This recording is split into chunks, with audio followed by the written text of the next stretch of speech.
Abra sua Bíblia, por gentileza, na carta de Paulo aos Efésios, no capítulo 5 e no verso 29. Efésios capítulo 5, verso 29. O apóstolo Paulo diz: porque ninguém jamais odiou seu próprio corpo. Ao contrário, o alimenta e cuida dele, como também Cristo faz com a igreja. Eu quero tomar esse versículo como ponto de partida e uma espécie de trilho para falar do cuidado do corpo. É a temática que nós estamos abordando. Paulo diz: ninguém jamais odiou o próprio corpo. Ele diz: o alimenta, outras versões dizem o nutre e cuida dele. Existe um cuidado. E ele vai falar que Cristo cuida do seu corpo, que é a igreja. Mas hoje, quando a gente fala da igreja como corpo místico de Cristo, é um aspecto. Enquanto Nosso Senhor esteve na terra, encarnado, Ele cuidou do seu corpo.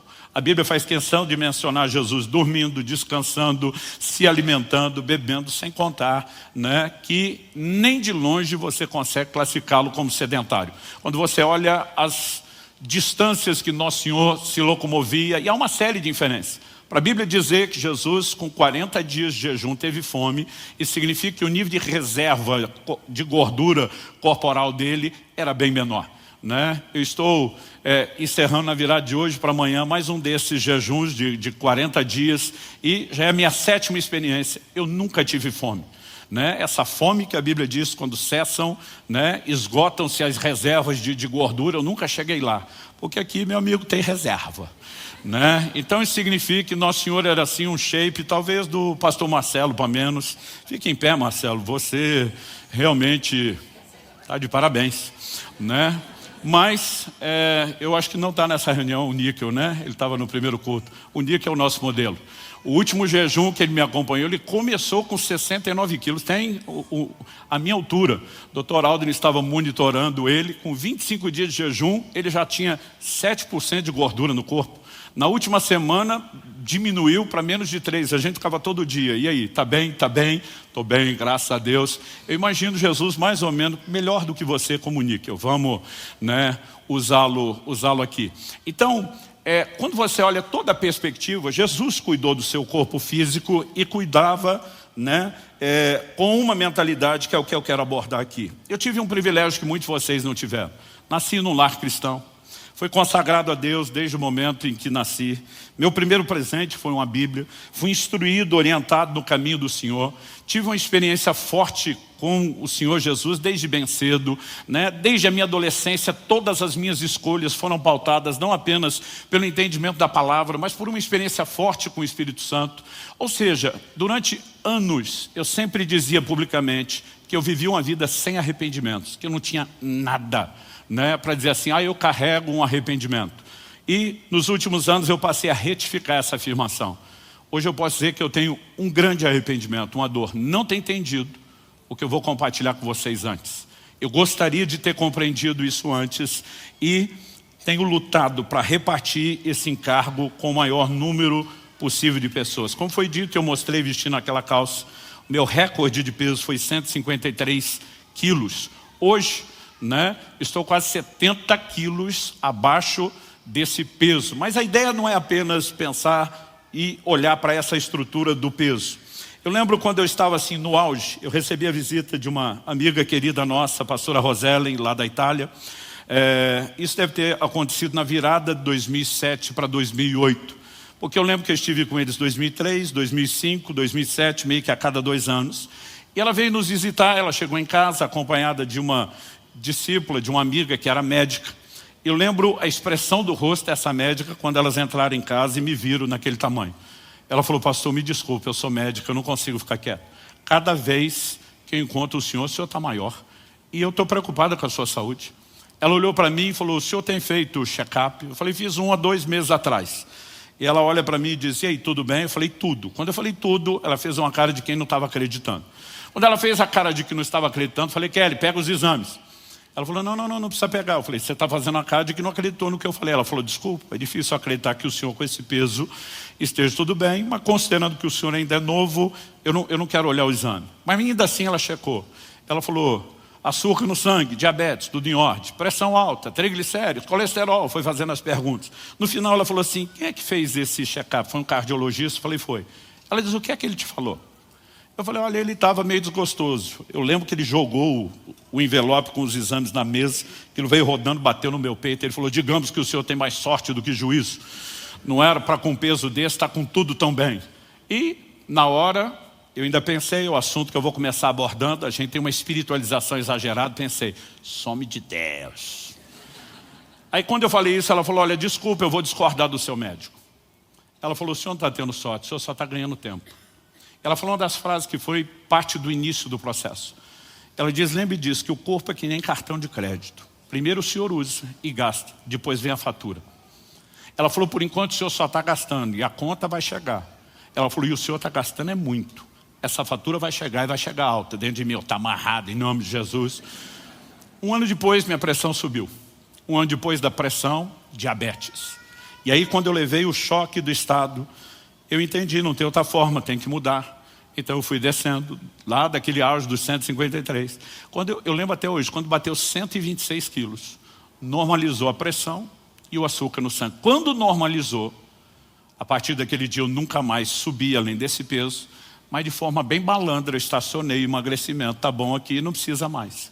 E fiquei dessa forma. Alguns dizem, pastor, eu não lembro do início, mas muita gente lembra da foto dos 126. Eu fiquei muitos anos nesse estado e foi mais ou menos nessa média de peso que eu conheci o Dr. Aldo, daqui a pouco eu falo sobre isso, que teve um papel muito importante, né, nesse processo todo, e quero registrar publicamente, Aldo, meu agradecimento e gratidão a você. Mas, durante esse período, Deus precisou trabalhar algumas questões, e a primeira desconstrução foi essa espiritualização exagerada.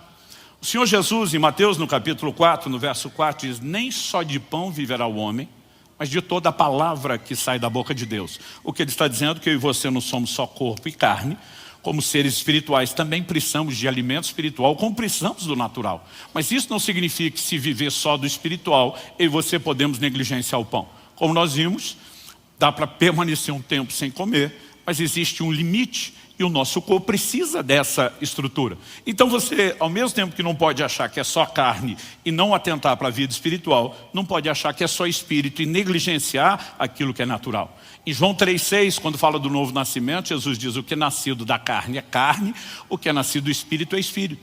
E você é tanto um quanto o outro. Então não é porque nasceu de novo espiritualmente que você não tem mais um corpo pelo qual precisa cuidar ou do qual você precisa zelar.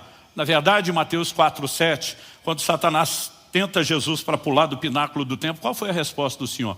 Não tentarás o Senhor teu Deus. Ah, mas não tem promessa de proteção? Tem. Por causa dela, você simplesmente vai zombar da sua responsabilidade de ser precavido. E muitos de nós, quando falamos do cuidado do corpo, nós estamos tentando a Deus.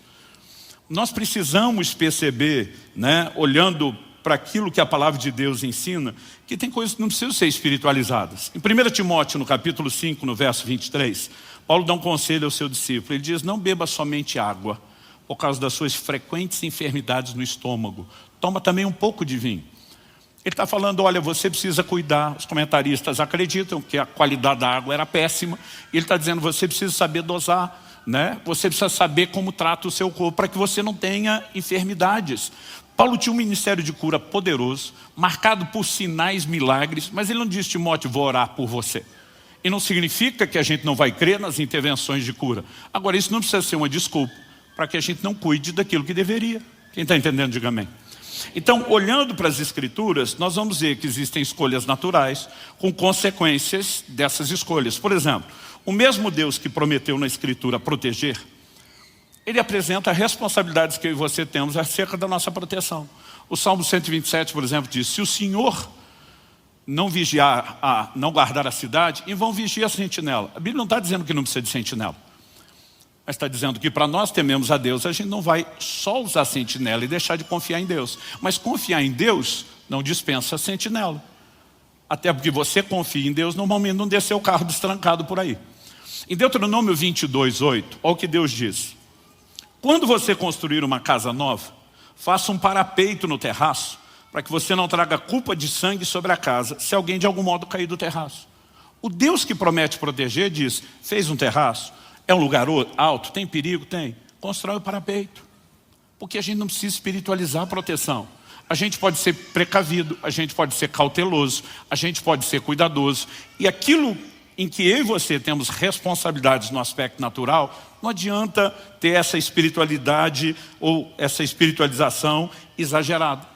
Eu sempre ouvia meu pai dizer, nunca apliquei isso em relação ao cuidado do corpo, como depois eu pude colocar, mas eu sempre ouvia meu pai citar João 11:39. Quando Jesus vai ressuscitar Lázaro, ele dá uma ordem antes, ele diz, tirai a pedra. Meu pai dizia, aquilo que só Deus pode fazer, o homem não pode, obviamente, fazer. Mas aquilo que o homem pode fazer, Deus não faz questão nenhuma de fazer no lugar dele. Então ele diz, tirar a pedra, vocês podem fazer? Tira vocês. Ressuscitar comigo? Ok. Nesse nível você confia. Mas muitas vezes nós estamos terceirizando tudo. E até esperando que Deus faça aquilo que é minha e sua responsabilidade, inclusive orientada pela própria palavra de Deus. A gente acaba tendo um pensamento que muitas vezes é muito fatalista, absoluto, pré-determinista, como tudo que acontece tinha que acontecer. E biblicamente isso não é verdade. Tem muita coisa que pode ser evitada. Aliás, o apóstolo Paulo, em Atos 27, quando ele está naquele navio que depois acaba naufragando na ilha de Malta, a Bíblia nos mostra, né, que em Atos 27, 21, ele se levanta e diz, senhores, na verdade era preciso terem me atendido e não partir de Creta para evitar esse dano e perda. Antes da viagem começar, Paulo diz, vejo que a viagem vai ser danosa. Ele dá conselhos, ninguém o ouviu. Agora, quando a carga já tinha sido perdida, o navio está para se perder, e diz, um anjo de Deus, de quem eu sou, a quem eu sirvo, esteve comigo, diz, ninguém se perderá. Mas antes disso, ele faz o papel da esposa no casamento. Eu falei. Eu te disse. Vocês tinham que ter me ouvido para evitar esse dano e perda. Muitas vezes nós estamos vivendo prejuízos, são frutos das nossas escolhas, e a gente está dizendo, Deus deve ter um propósito. Há situações onde ele pode, e de fato vai usar até o fruto de escolhas erradas que nós fazemos e tentar tirar lucro, mas eu e você não podemos achar que as coisas estão acontecendo porque tinham que acontecer. Muitas delas poderiam estar sendo evitadas, e quando falamos da questão da saúde não é diferente. Eu me lembro, ainda bem novo, carregando um peso além da capacidade que eu tinha de suportar numa mudança.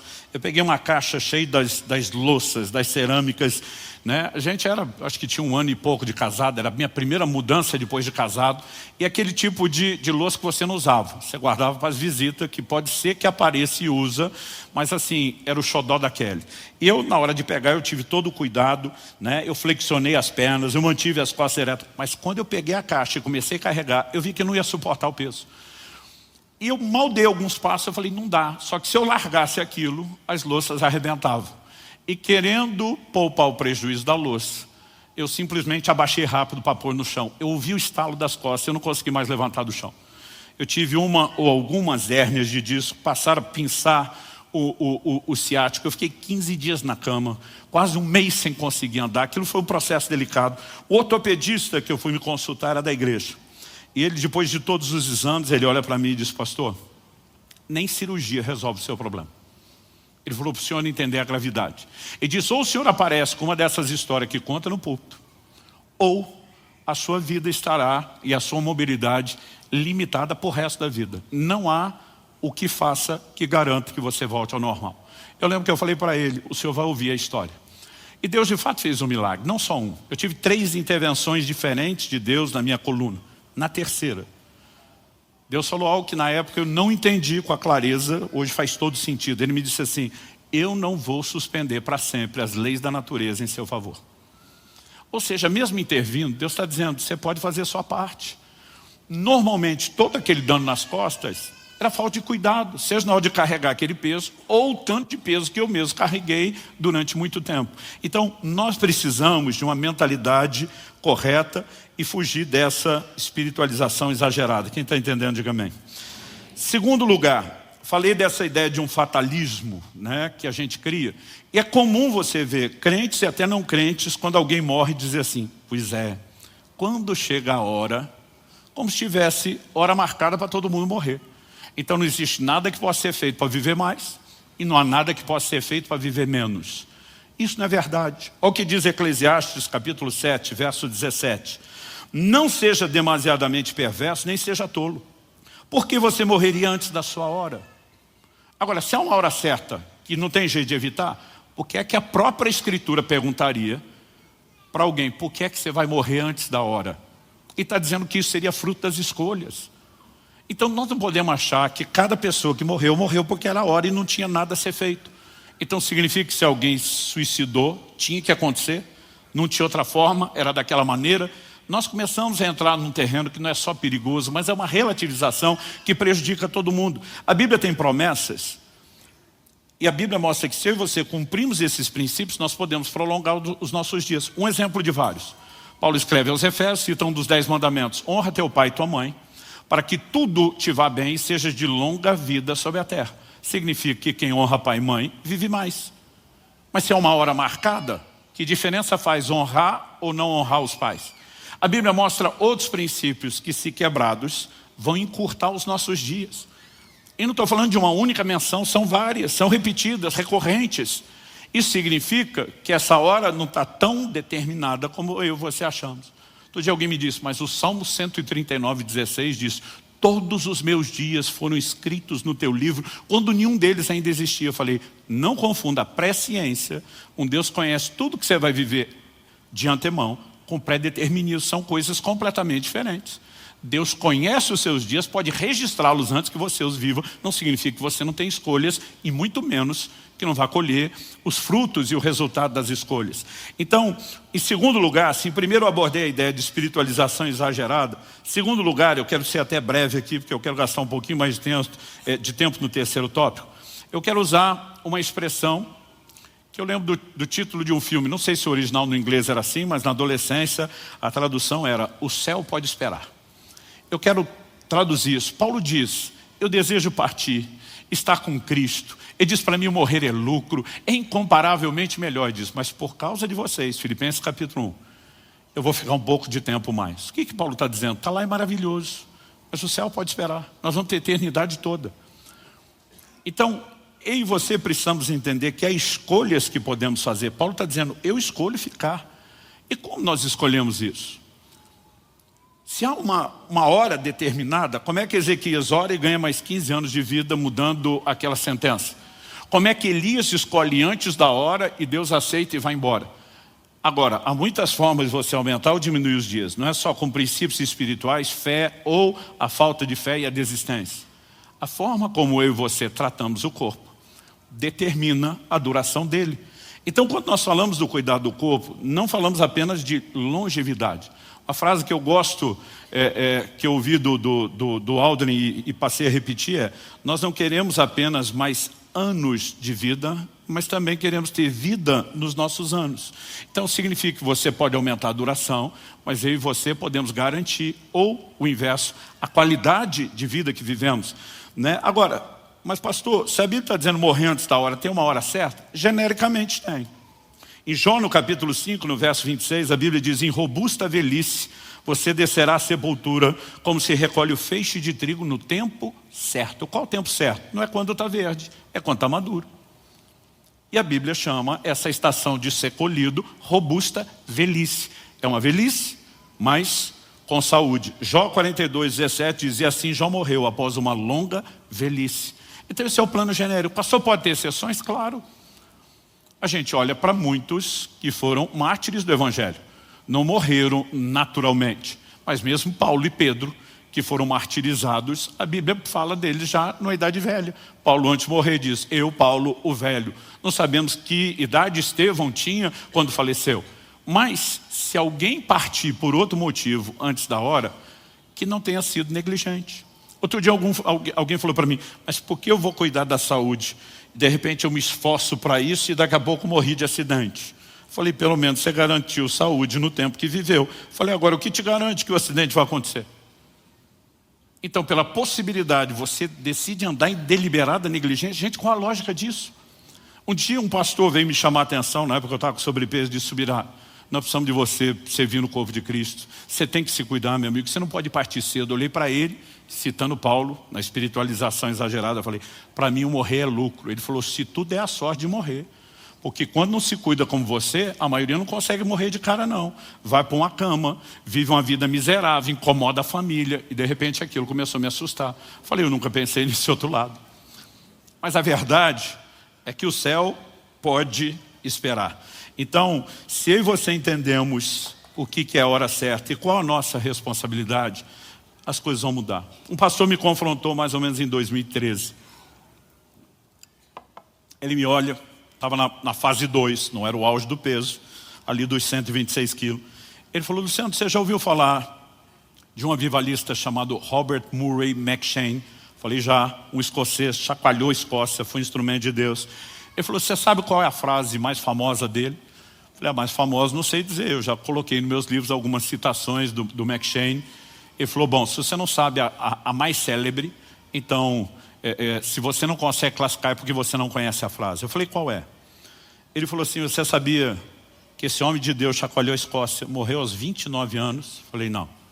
E sabe o que ele disse no Lei de Morte? Respondi: não. Ele diz, a frase foi essa, abre aspas, cito: Deus me deu um cavalo e uma mensagem. Eu matei o cavalo e já não posso levar a mensagem. Um ministério poderoso foi abortado por uma condição de saúde que poderia ter sido evitada. Aos poucos, essas pancadas que produziram hematomas menores na época foram fazendo sentido junto e teria o seu resultado, impactante na hora certa.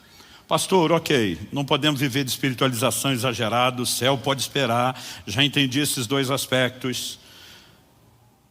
Quando falamos de cuidados, quais são os cuidados necessários? Então me deixa apresentar de uma forma muito resumida algumas coisas que eu tenho entendido. A primeira delas diz respeito à nossa responsabilidade. Em 1 Coríntios, no capítulo 6, se você puder, abra lá comigo. 1 Coríntios, capítulo 6, a partir do verso 13, o apóstolo Paulo diz assim, vou ler do 13 ao 20. Os alimentos são para o estômago existe para os alimentos. Mas Deus destruirá tanto o estômago quanto os alimentos. Porém o corpo não é para a imoralidade, mas para o Senhor, e o Senhor para o corpo. Deus ressuscitou o Senhor e também nos ressuscitará pelo seu poder. Vocês não sabem que o corpo de cada um de vocês é membro de Cristo? Será que eu tomaria os membros de Cristo e os faria membros de uma prostituta? De modo nenhum. Ou não sabem que o homem que se une à prostituta forma um só corpo com ela? Porque, como se diz, os dois se tornarão uma só carne. Mas aquele que se une ao Senhor é um só espírito com ele. 18. Fujam da imoralidade sexual. Qualquer outro pecado que uma pessoa cometer é fora do corpo. Mas aquele que pratica imoralidade sexual peca contra o próprio corpo. Será que vocês não sabem que o corpo de vocês é santuário do Espírito Santo que está em vocês? E que vocês receberam de Deus? E que vocês não pertencem a vocês mesmos? Porque vocês foram comprados por preço. Agora, pois, glorifiquem a Deus no corpo de vocês. Então Paulo migra do assunto de alimentação e passa a falar do corpo que um dia será ressuscitado. Ou seja, mesmo que você envelheça, que o pó volte ao pó, que o corpo se decomponha, na perspectiva divina ele é eterno, porque será ressuscitado, será parte do ser integral em toda a eternidade. E a Bíblia começa a enfatizar o quê? O corpo que hoje é templo do Espírito Santo, ele precisa de zelo e cuidado. Parte do cuidado envolve não pecar contra o corpo, e aí ele vai abordar a ideia da imoralidade. Mas basicamente a lógica apresentada nos versos 19 e 20 é: você não pode fazer o que quer com o corpo, porque o corpo não é seu. A ideia de redenção, que é a nossa mensagem de salvação, fala de um resgate que se dá por meio de uma compra. Por isso o apóstolo Pedro diz, não foi com prata ou ouro que vocês foram resgatados da forma de viver. Então, Apocalipse afirma, que Cristo nos comprou para Deus. A partir do momento que ele comprou, ele se torna o nosso dono. Esse é o entendimento do senhorio de Cristo que nós proclamamos. Agora, se ele é o dono do nosso ser integral, espírito, alma e corpo. É por isso que nós temos que zelar pela vida espiritual, precisamos zelar pelas nossas emoções e precisamos zelar pelo corpo. O corpo não é nosso. Então a pergunta é: que direito eu e você temos de produzir dano ao templo do Espírito? Em 1 Coríntios, no capítulo 3, no verso 16, Paulo fala que nós somos o santuário do Espírito Santo, mas no 17 ele diz assim: se alguém o destruir, falando do santuário que é o corpo, Deus o destruirá. Durante muito tempo, eu e muitos pregadores usávamos esse texto apenas para falar contra o suicídio. E eu preciso tocar nesse assunto aqui. Não importa o desespero da vida que alguém possa ter. Paulo fala de tribulações a ponto de desesperar da vida. Mas ele diz, e o Deus que nos livrou e continuará a nos livrar, nos livrou disso. Não importa o nível de desespero, eu e você devemos recorrer a Deus e nunca desistir da vida. Aliás, esse texto nos mostra o quão sério pode ser a consequência do suicídio, que não é apenas por fim a vida terrena. Paulo disse, se alguém destruir o corpo, que é o santuário do Espírito, Deus o destruirá. O cara já matou o corpo, o que é que sobrou para Deus destruir depois? Então a gente sempre usava isso como uma advertência, não cele sua condenação eterna. Mas a pergunta é, a destruição do corpo é só um ato instantâneo de suicídio? Ou será que de forma gradual e progressiva, eu e você não podemos estar fazendo a mesma coisa? Quando você entende redenção, parte da ideia de mordomia, de ser um bom gerente daquilo que é de Deus, não é nosso, é cuidar do corpo. Você pode dizer amém? Esse cuidado envolve a maneira como relacionamos com o mundo espiritual, com os princípios, não entregando a imoralidade ao corpo. Mas também envolve elementos como o cuidado da saúde. Então me permita falar de alguns cuidados necessários dentro dessa perspectiva, não só de quem quer ter saúde, mas eu e você precisamos entender o zelo que nós precisamos ter para com aquilo que é de Deus. E o tópico número 1 que eu preciso abordar rapidamente aqui diz respeito à questão da alimentação. Muitas vezes a gente não percebe o quão sério isso pode ser, não só no natural, mas mesmo na mescla com o mundo espiritual. Qual foi o lugar onde o homem cede lá na primeira tentação no Éden? A tentação não se limitava à comida, mas vem mascarada por trás da comida, porque Satanás sabia o poder que isso teria. Quando Esaú vende o seu direito de primogenitura, vendeu pelo quê? Por um prato de lentilha. O livro de Números diz no capítulo 11 que quando o povo tem saudade do Egito, o lugar da escravidão de onde Deus os libertou, qual era o elo emocional com a escravidão? Saudade da comida. Quando você olha para o próprio Jesus sendo tentado por Satanás no deserto, qual foi a primeira tentação? Transforma essas pedras em pães. A comida está sempre por lá. Em Filipenses 3, Paulo fala daqueles cujo Deus é o ventre. Ou seja, uma idolatria, algo concorrendo com o lugar de Deus e que diz respeito à forma como eu e você nos relacionamos com a comida. Eclesiastes capítulo 10, verso 17 diz, feliz é você, ó terra, cujo rei é filho de nobres e cujos príncipes se sentam à mesa a seu tempo para refazer as forças e não para se embriagar. Outras traduções dizem, não para se banquetear. Então, é fato que quando Deus fez o alimento, Ele não nos deu apenas uma fonte de nutrição. Ele cria o paladar, Ele deu também uma fonte de prazer. Mas todos os prazeres que Deus nos deu devem ser usados com sabedoria e moderação. Deus também deu ao homem, lá no Éden, uma esposa e queria que o homem tivesse deleite espiritual, emocional e físico, que envolve a vida de intimidade. Mas o mesmo Deus estabeleceu padrões, limites. É por isso que você vai ler em Hebreus, no capítulo 3, no verso 4, digno de honra entre todos seja o matrimônio, bem como leite sem mácula, porque Deus julgará os impuros e adúlteros. Então existe limite. Paulo diz, cada homem tem a sua própria esposa, cada mulher tem o seu próprio marido, para fugir da imoralidade. Então o deleite sexual é a ideia de Deus, mas tem limites. Se for vivido fora dele, a coisa vira bagunça. A mesma Bíblia que ensina descanso, que não pode ser negligenciado, fala contra a preguiça. E você precisamos entender que não dá para transitar de um extremo para o outro dizendo é tudo a mesma coisa, porque não é. Então, há momentos onde eu e você precisamos reconhecer qual é a hora de um banquete, um deleite, mas nem toda refeição tem que ser festa e deleite. O Senhor Jesus, quando envia os discípulos, diz, comei de tudo o que puserem diante de vocês. Gente, durante anos, para mim o texto de Jesus era comei tudo.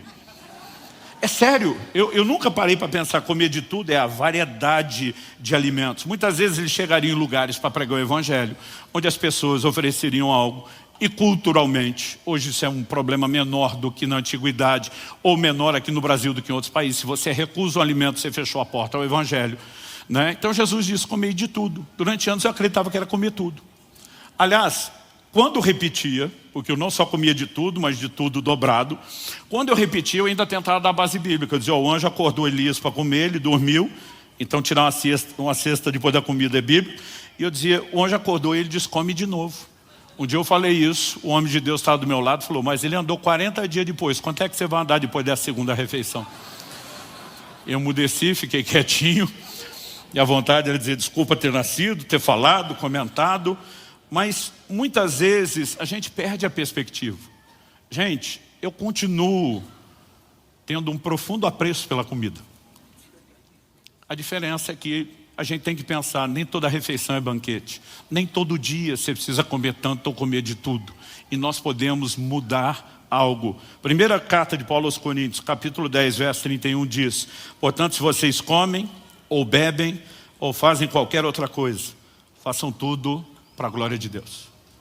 Durante muitos anos eu não comi para a glória de Deus, eu não bebi para a glória de Deus. E hoje eu não apenas me arrependo, mudei minha vida, mas tenho a missão de mudar a sua também. Alimentação é algo sério, eu não vou entrar no elemento científico. Mas gente, o intestino tem sido chamado pelos médicos, pela ciência, de o segundo cérebro. Todo o seu sistema de imunidade, ele é determinado pelo seu intestino, praticamente. Vou dizer todo, mas de forma bem abrangente. O equilíbrio hormonal. A maior parte das doenças hoje provém de uma alimentação errada. Abre comigo em segundo livro de Reis, capítulo 4. Eu já estava no finalzinho do meu livro e foi uma direção de Deus no ano passado escrever sobre o assunto. O Senhor me disse, chegou a hora. Eu vinha trabalhando isso há muito tempo. Eu escrevi um capítulo sobre alimentação, escrevi um outro sobre restrições alimentares, para entender a doutrina bíblica e a sabedoria. Coloquei um capítulo sobre jejum, na perspectiva de benefício físico para o corpo. Mas mesmo depois de ter falado tanto, eu me lembro que coincidiu, entre aspas, a leitura bíblica minha do dia. Eu estava em 2 Reis, capítulo 4. Eu vou ler do 38 ao 41. A Bíblia diz, Eliseu voltou para Gilgal, e havia fome naquela terra. Quando os discípulos dos profetas estavam sentados diante dele, Eliseu disse ao seu servo, põe a panela grande no fogo e faça um cozido para os discípulos dos profetas. Então dele saiu para o campo a fim de apanhar ervas e achou uma trepadeira silvestre. A maior parte das traduções mais antigas especifica colossíntidas. E colhendo os frutos, encheu sua capa com eles. Voltou para casa, cortou os frutos em pedaços e os pôs na panela, mesmo sem saber o que era. Eu quero destacar isso. Mesmo sem saber o que era. O que eram? Verso 40. Depois deram de comer aos homens. Enquanto comiam do cozido, gritaram, morte na panela, ó homem de Deus. E não puderam comer. Mas Eliseu disse, tragam farinha. Ele a colocou na panela e disse, sirva as pessoas para que comam. E já não havia mal nenhum na panela. O Espírito Santo chamou minha atenção lendo esse texto. Disse, preste atenção nisso. O que é que aconteceu aqui? Eu falei para ele, pause. Fui atrás de todos os comentários bíblicos, materiais de estudo, para entender o que eram as colossíntidas. Nunca parei para pensar nisso.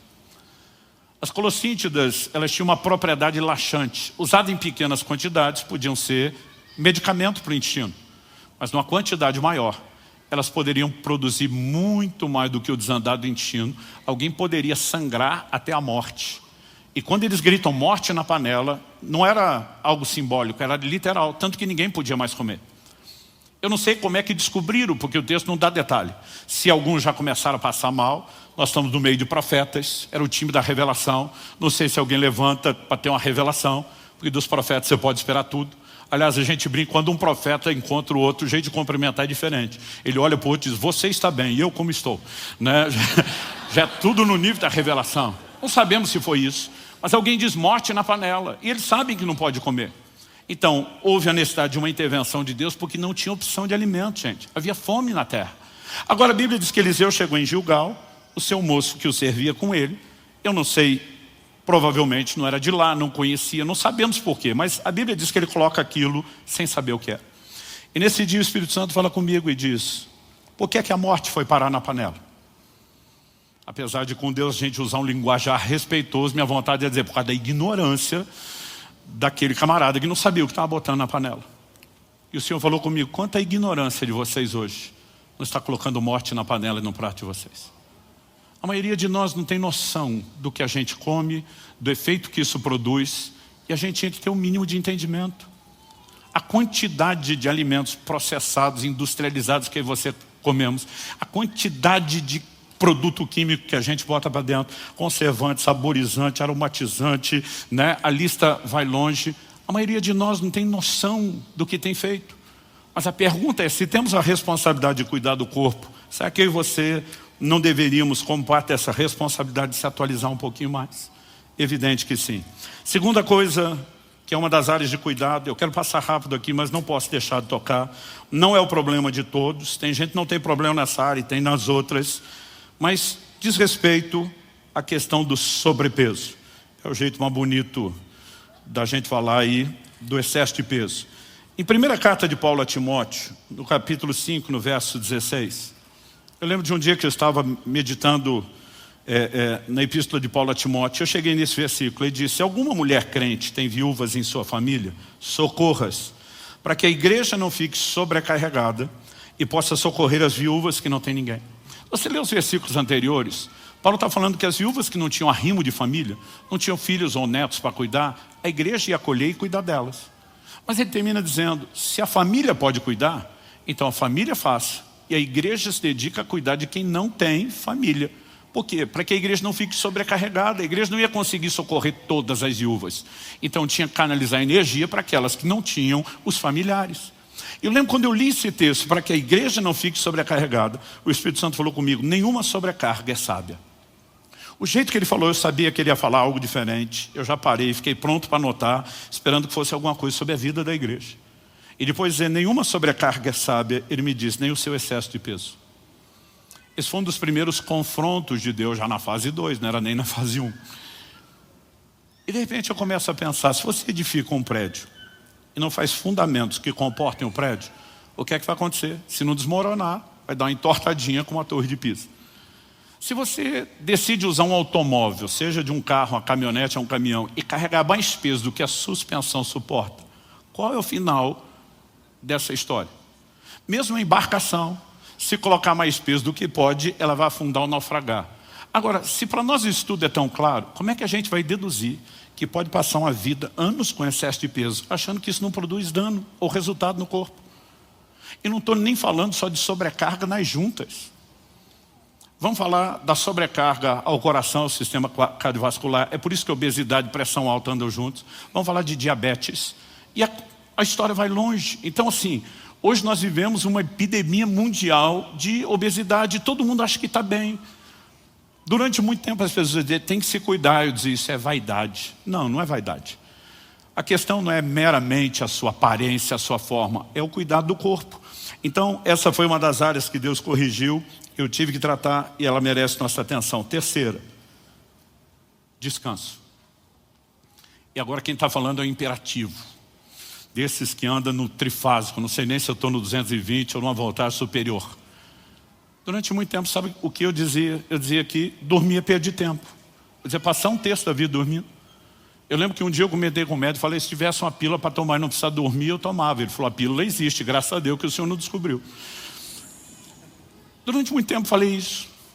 Eu lembro de uma conversa com o Aldrin em 2014. Ele diz: Luciano, você precisa cuidar do sono e do descanso. Eu falei: dormir é perder tempo. Eu falei: eu durmo de 4 a no máximo 6 horas e estou bem. Ele falou: não, você não está bem. Você habituou o dano que você faz com o corpo. Você não tem noção do que você está fazendo com o seu corpo. Eu lembro de uma ilustração que ele me deu, depois de um argumento forte. E diz: o Criador faria o seu corpo com necessidade de descansar 8 horas. E você teria um plano melhor e mais inteligente do que o dele para viver a vida. De repente, essa é a hora que você tem que parar e dizer: quem tem razão é ele e não a gente. Gente, a Bíblia fala de descanso. Em João no capítulo 11, quando Jesus diz: Lázaro dorme e eu vou despertá-lo do sono, a Bíblia diz: seus discípulos pensaram que ele se referia ao repouso do sono. A Bíblia só podia dizer: seus discípulos pensaram que ele estava mesmo dormindo e que não era o caso de morte. Mas a Bíblia faz questão de dizer que envolve o repouso do sono. O sono é repouso, é descanso para o corpo. Mas além do descanso diário do sono, Deus instituiu um dia semanal de descanso. Além do dia semanal de descanso, a cada 6 anos de trabalho na terra, o 7º era um dia de descanso. Você sabe por que o povo ficou 70 anos na Babilônia? Deus diz: a terra está cobrando os sábados. Tudo aquilo que eu e você fazendo, desrespeitando os princípios que Deus estabeleceu, a conta chega depois. A fatura do cartão de crédito que você está lá passando, ela vai chegar. É uma questão de tempo. E ele olha para mim e diz: você já conheceu alguns daqueles parques de Orlando? Eu falei: já. Ele falou: não é tudo lindo e maravilhoso? Eu falei: é. Ele falou: alguma vez você viu alguém dando manutenção, limpando? Pensei. Falei: nunca. Eu mesmo fiquei surpreso. Falei: como é que com aqueles milhares de pessoas, aquela estrutura toda, não existe limpeza ou manutenção? Eu falei: eles não limpam esse negócio? Tem que limpar. Ele falou: limpa e dá manutenção. Mas eles fazem isso de noite, quando o parque fecha. Na hora eu entendi a alegoria antes dele terminar. Quando eu e você vamos dormir, o parque fechou. É hora que o corpo se limpa, é hora de manutenção. Gente, eu recentemente li um livro de um dos maiores especialistas do sono do mundo. É impressionante o impacto que o sono tem em todo o seu sistema cognitivo e de aprendizado. Nós não podemos simplesmente achar que somos mais sábios que o Criador e decidir viver do nosso próprio jeito. Marcos capítulo 6, de 30 a 32. Os apóstolos voltaram à presença de Jesus e lhe relataram tudo o que tinham feito e ensinado. Ministério bombando, sinais, milagres, gente sendo tocada. Ele lhes disse: venham repousar um pouco à parte num lugar deserto. Isso porque eles não tinham tempo nem para comer, visto serem muitos os que iam e vinham. Então foram de barco para um lugar deserto à parte. O ministério não é importante, alcançar as pessoas não é importante, Jesus diz: vão dar uma pausa, vocês têm que descansar. Porque senão, como diziam os antigos, a rosca espana. E não adianta garantir só os resultados imediatos, e não pensar em resultados a longo prazo. Então, se o próprio Jesus diz: eu mandei vocês trabalhar, mas vocês não podem nem para obedecer minha ordem de trabalhar, desrespeitar o descanso, por que eu e você podemos achar que podemos ser negligentes com o descanso no dia a dia?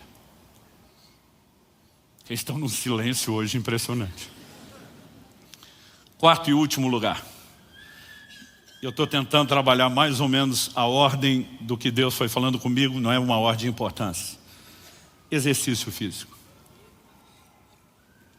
Primeira carta de Paulo a Timóteo, capítulo 4, versos 7 e 8. Exercite-se pessoalmente na piedade, pois o exercício físico tem algum valor, mas a piedade tem valor para tudo, porque tem a promessa da vida que agora é e da que há de vir. Bom, eu li na Nova Almeida atualizada, mas as versões mais antigas do próprio Almeida, como por exemplo a revista e atualizada, em vez de dizer que o exercício tem algum valor, Almeida diz assim: para pouco é proveitoso.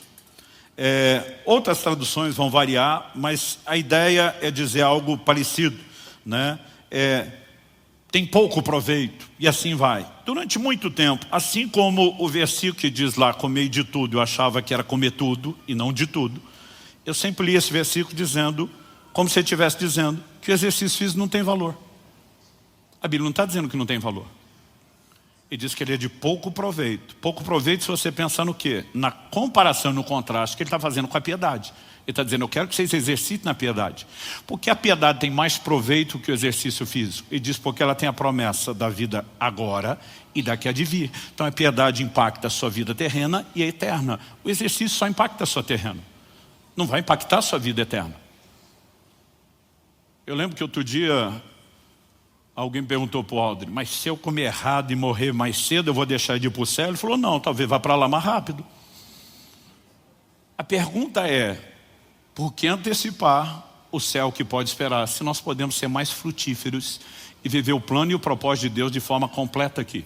Então é lógico que o exercício físico não vai impactar seu galardão, sua eternidade, embora no próprio cuidado com o corpo e na sua vida espiritual, eu não vou dizer para você que não tem peso. Agora vamos pensar o seguinte: Paulo fala de exercício físico, a gente pensa com a mentalidade de hoje, que é o quê? Caminhar ou correr no parque, ir para a academia.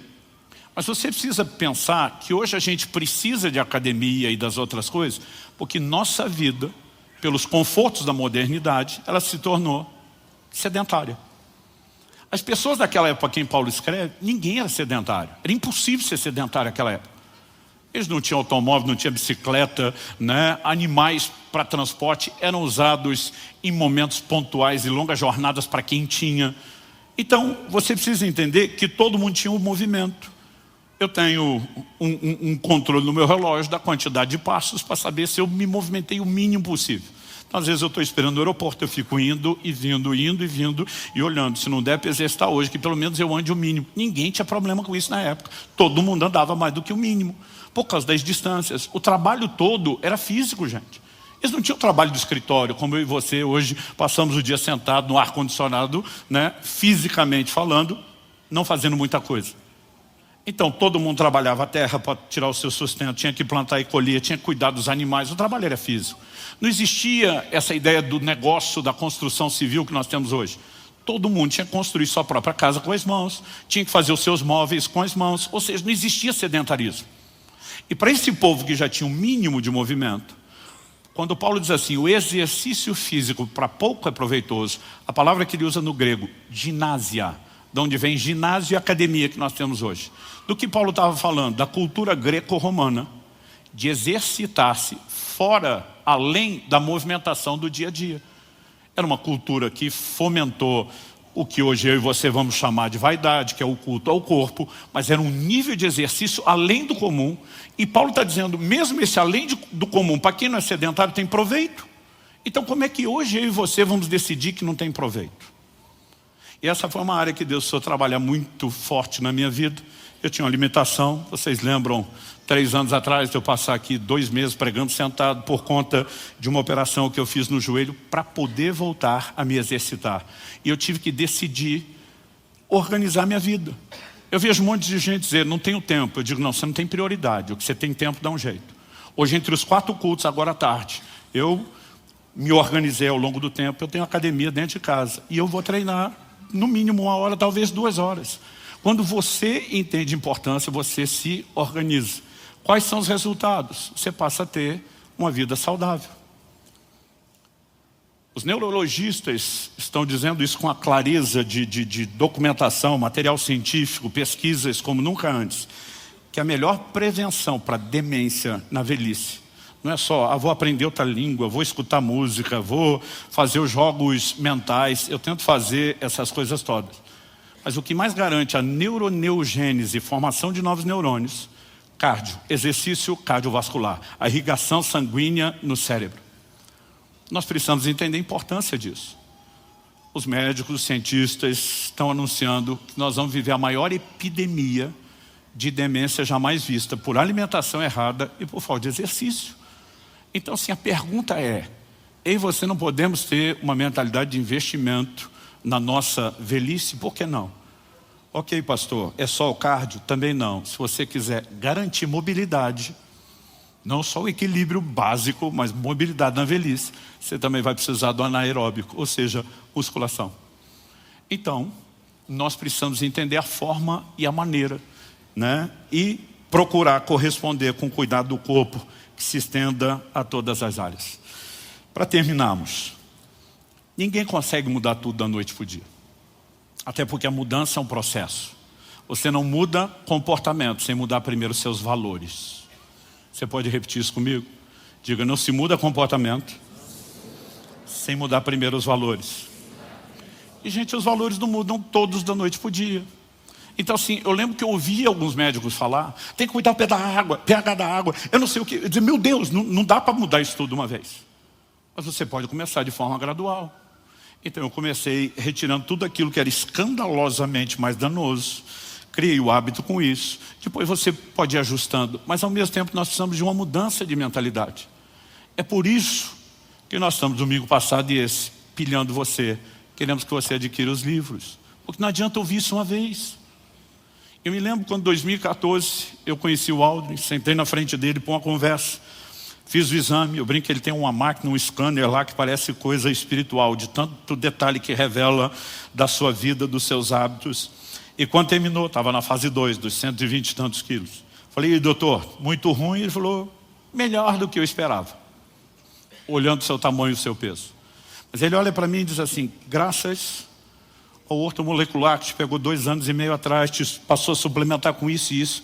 Eu pensei, como é que ele sabe o tempo e o que eu estou tomando? Eu falei, não pode, que o senhor viu isso tudo nessa máquina. Ele falou, a máquina acusou a resposta de melhora e percebendo o seu peso e o resto dá para imaginar que você não cuida tanto de si, então a gente elimina e entende que essa curva foi uma mudança alimentar. É onde eu tinha começado. Mas naquela hora ele olha para mim e eu falei, não, realmente, minha mentalidade vem mudando, eu comecei a entender isso, aquilo. Ele olha para mim e diz, Luciano, eu sou um pregador. Além de médico, também sou pastor, um pregador. Não prego tanto quanto você nessa agenda intensa, mas prego. Ele falou, para mim, algo frustrante. Me diz se você partilha do sentimento. É ver gente que vem à frente no apelo, chora, diz, eu vou mudar. Mas no meio da semana já esqueceu aquilo. Eu falei, realmente é frustrante. Ele falou, pois é assim que eu me sinto com você do outro lado da mesa. Deus está trabalhando em mim, eu vou mudar. E daqui a pouco você sai daqui e parece que não vai lembrar mais nada. E aquilo me chocou, porque ele me pegou pelo gancho emocional. Mas ele olha para mim e diz, você concorda se esse povo que chora lesse mais a Bíblia e ajudar a consciência deles para mudar o comportamento? Eu falei, sim. Ele falou, pois é, então eu vou te pedir algo. Leia a minha Bíblia O mim, entre aspas, era: comece a entender um pouco mais de saúde, comece a entender o impacto que isso vai ter sobre o seu corpo.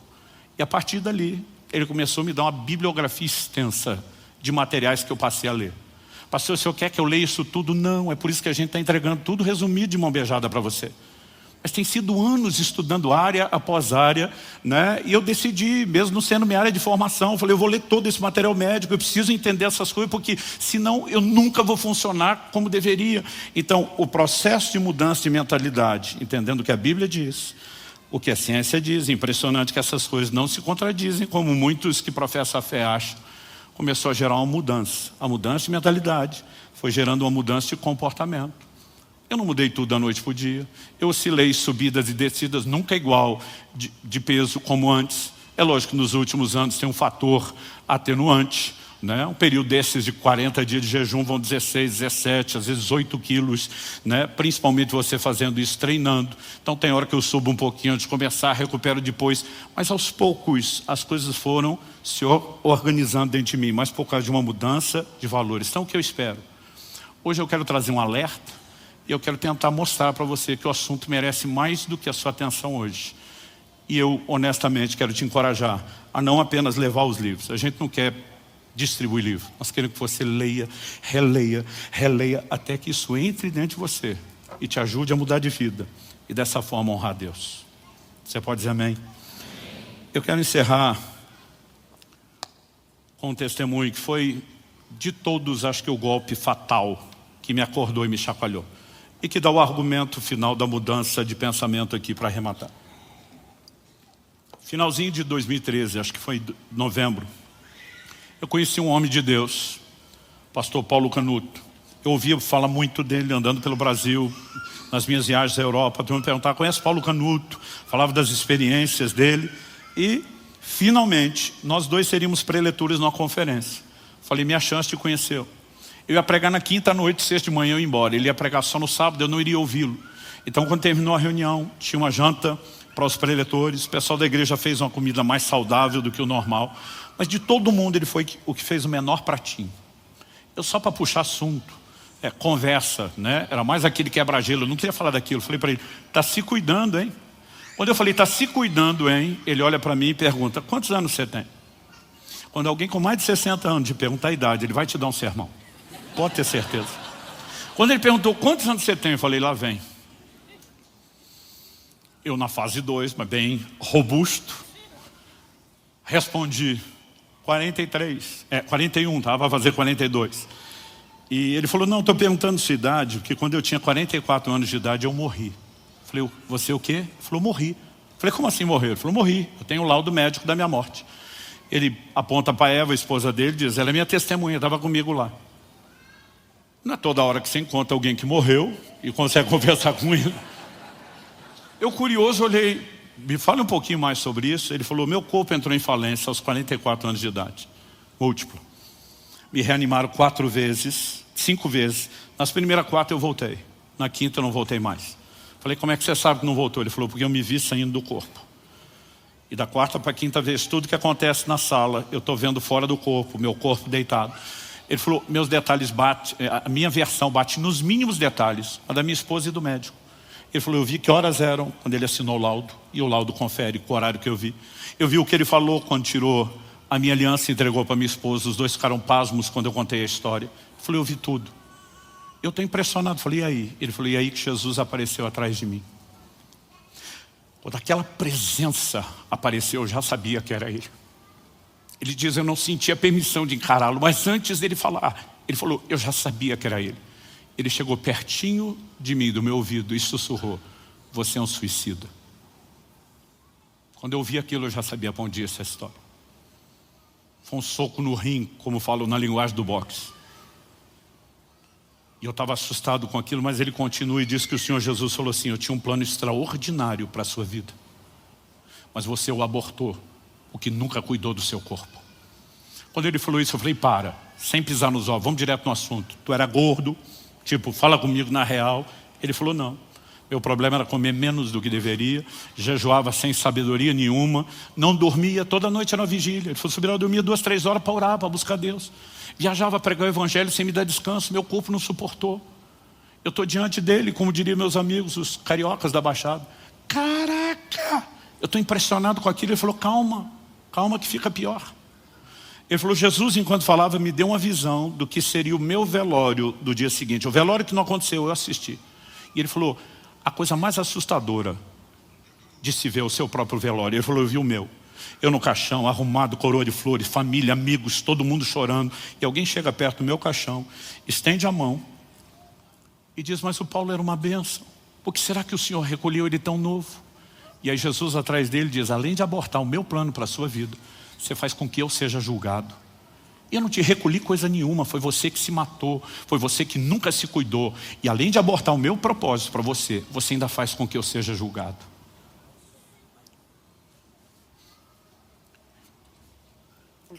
Eu levantei daquela mesa. Eu falei para Deus, nunca mais o Senhor vai chamar minha atenção de novo nessa área. É a última. Aí fez sentido tudo que eu ouvi ao longo dos anos, os textos que eu não queria enxergar. E eu falei para Deus, nunca mais. Só que eu não consigo mudar de hoje para amanhã. Eu quero te pedir 1 ano para eu trabalhar mudança de mentalidade. E naquele primeiro semestre, até encontrar o Aldrin, eu estava trabalhando só questão bíblica. Depois ele me ajudou e me deu uma extensa bibliografia para ler. E à medida que esses valores mudavam, eu pude pôr em prática aquela determinação. E eu quero fazer um apelo ao seu coração. Não seja negligente. Cuide do seu corpo. Porque isso não é uma questão só natural. É uma responsabilidade que eu e você temos diante de Deus. Você recebe essa palavra em nome de Jesus? Feche seus olhos por um instante.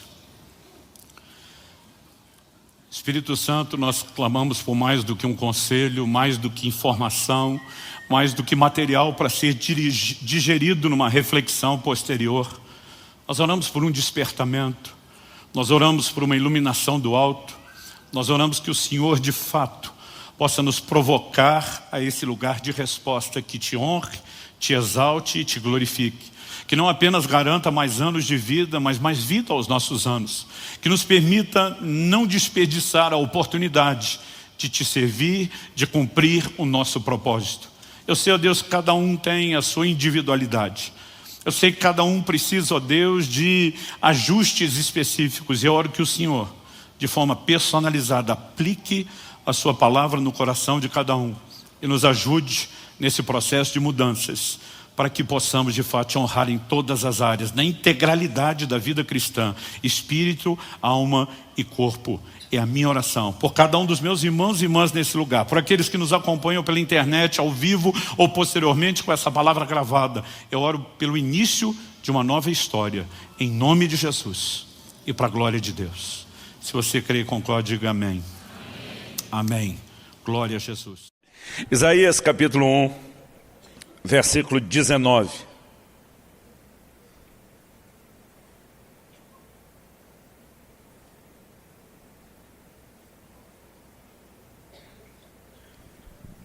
O texto sagrado diz assim: se quiserdes e me ouvirdes, comereis o melhor dessa terra. Verso 20. Mas se recusardes e fordes rebeldes, sereis devorados à espada, porque a boca do Senhor o disse.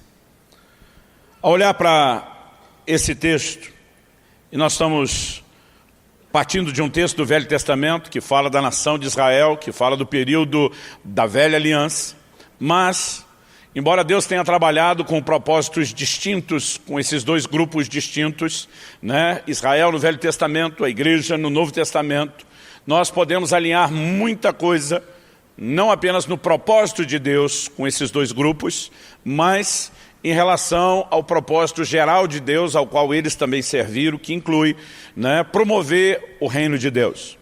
Então, se há características muito distintas para cada período, há também princípios que são aplicados na vida desse povo do Velho Testamento e que eles servem de lição para cada um de nós no Novo Testamento.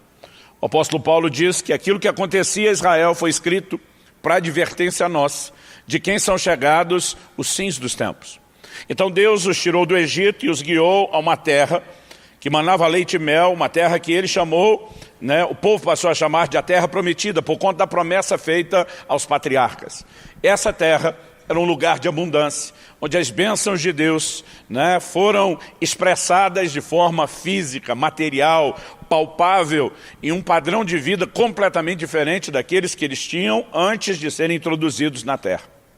Quando olhamos para esse texto hoje, uma declaração como essa: se quiserdes e me ouvides, comereis o melhor dessa terra, não acredito que a aplicação que eu e você precisamos procurar seja de desfrutar apenas do aspecto natural ou material tangível da bênção de Deus que se expresse em qualidade de vida. Nós precisamos entender que quando Deus fala sobre comer o melhor da terra, Ele estava falando sobre usufruir plenamente aquilo que Ele havia prometido. Em outras palavras, Ele estava dizendo: se vocês tiverem a atitude correta, vocês podem desfrutar de forma plena daquilo que eu estou disponibilizando e oferecendo para vocês. Então, quando pensamos dessa lógica, pensamos dessa maneira, imaginamos que comer o melhor da terra não diga apenas respeito ao tipo de refeição que você tem ou ao padrão natural de vida, mas de desfrutar a medida plena da bênção de Deus. E a bênção de Deus sobre nós, a igreja do Novo Testamento, ela não se limita àquilo que é material. Em Efésios, no capítulo 1, no versículo 3, a Bíblia diz que Deus já nos abençoou com toda sorte de bênçãos nas regiões celestiais em Cristo Jesus. Então eu quero que a gente consiga enxergar além de uma bênção material, né? E que a gente entenda que no plano, no propósito que Deus tem para nós, não apenas incluindo o que é espiritual, mas começando a partir disso, é possível ter uma atitude que nos leve a viver a medida cheia daquilo que Deus tem. Por outro lado, no versículo 20, ele diz: mas se recusardes e fordes desobedientes ou rebeldes, né? O Senhor diz, em vez de viver a bênção, vocês vão experimentar juízo. E algo que eu quero começar destacando aqui, diz respeito justamente a essa frase: se quiserdes ou se recusardes. Tudo começa a partir de uma escolha que eu e você precisamos fazer. Essa escolha só é possível porque Deus criou o homem dotado de livre-arbítrio, autodeterminação, poder de escolha. Nós podemos exercer tanto o privilégio como a responsabilidade da vontade. E na verdade, o tema da minha mensagem hoje é o poder da vontade. Eu quero chamar a sua atenção para quão forte a sua vontade pode ser, no sentido do impacto que isso vai produzir na sua vida espiritual. Há uma combinação clara aqui de escolha e comportamento. Se quiserdes e me ouvirdes, obedecerdes a minha palavra. Do outro lado, Deus diz: mas se vocês não quiserem e me desobedecerem, forem rebeldes. Então Deus está dizendo que primeiro nós fazemos uma escolha e depois há uma atitude que acompanha a nossa escolha. E isso determina o lugar para onde nós vamos. Se viveremos o melhor de Deus, a medida cheia, a plenitude do que Ele tem, ou se veremos simplesmente essa promessa feita escorrer pelo dedo das mãos, sem a capacidade de retê-la, de segurá-la ou de desfrutá-la. E isso, acredite, não é decisão de Deus, é nossa. Nós precisamos entender o poder da nossa própria escolha. Eu sei que quando começamos a falar de livre-arbítrio, existe sempre algumas pessoas, alguns grupos que reagem como se nós estivéssemos falando contra a soberania de Deus.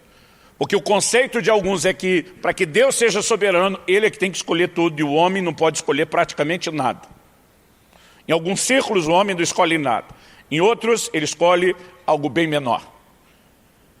Eu lembro de um filme que assisti, e no meio daquela, era uma comédia romântica, vamos dizer assim, mas no meio daquela paródia, não sei quantos assistiram o filme Agentes do Destino, ele na verdade fala de seres infiltrados que trabalham de forma escondida para que as pessoas vivam o seu propósito e o seu plano.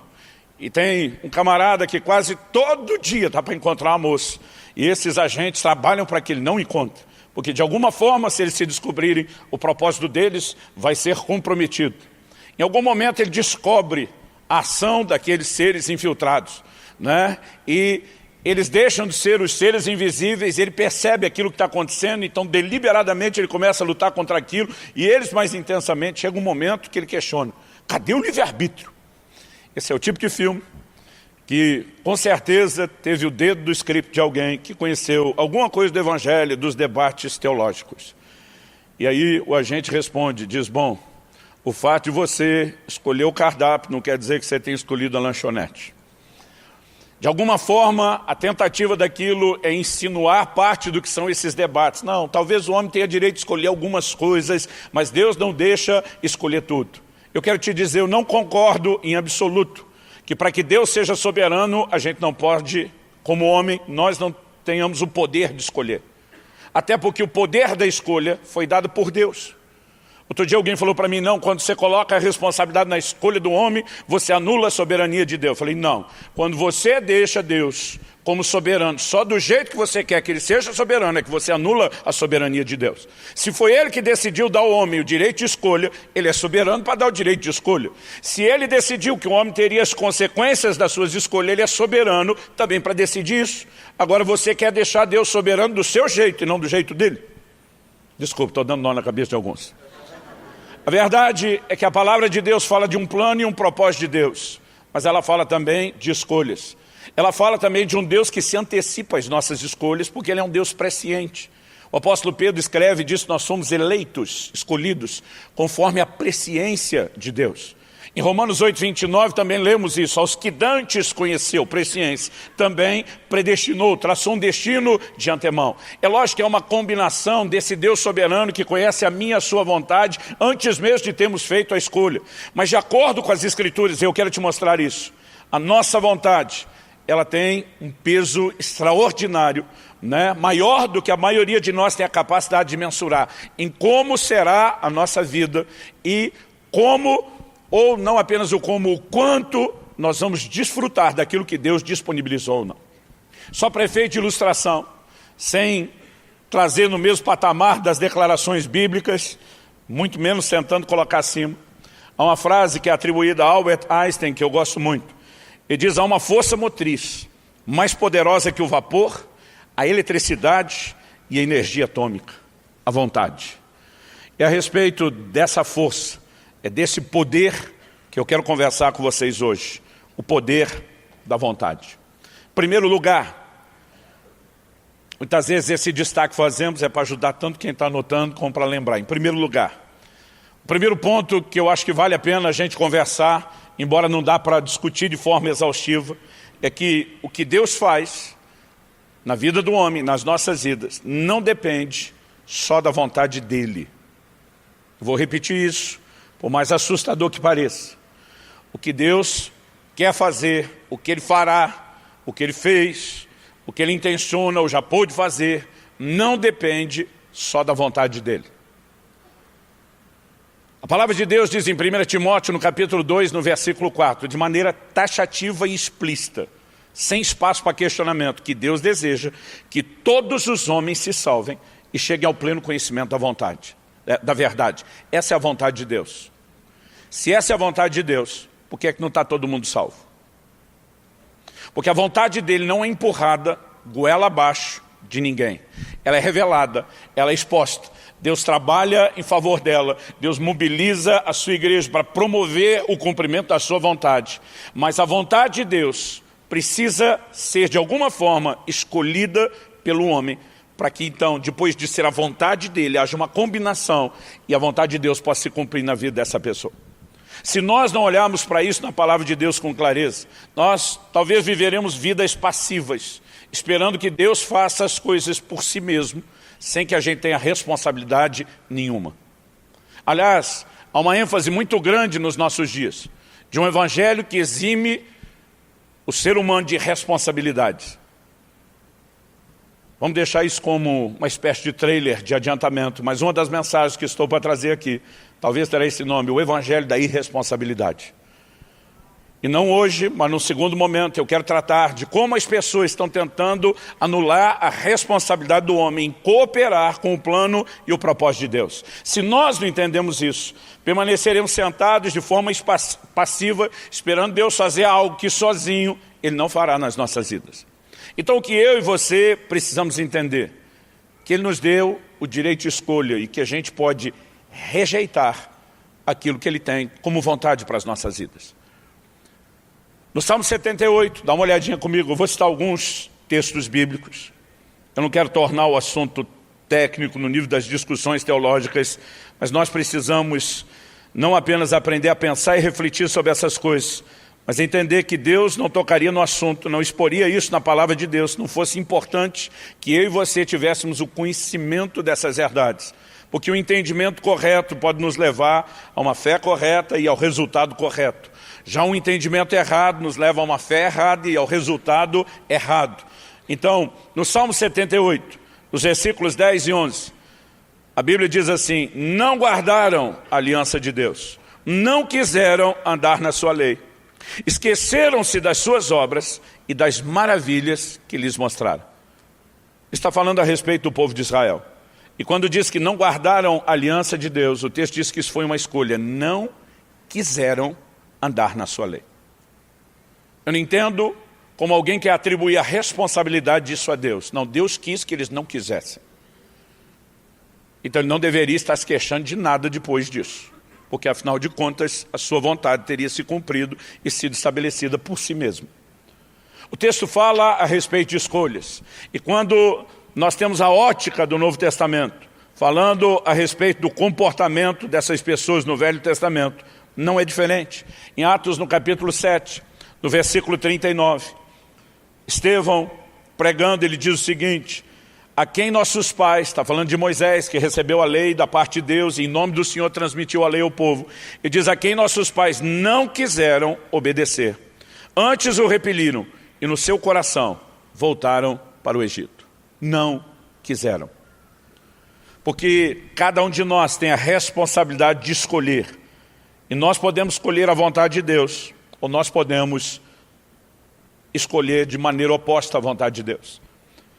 O Senhor Jesus, ensinando em Mateus 22, aquilo que nós conhecemos como a parábola das bodas, ele fala de um banquete preparado pelo rei.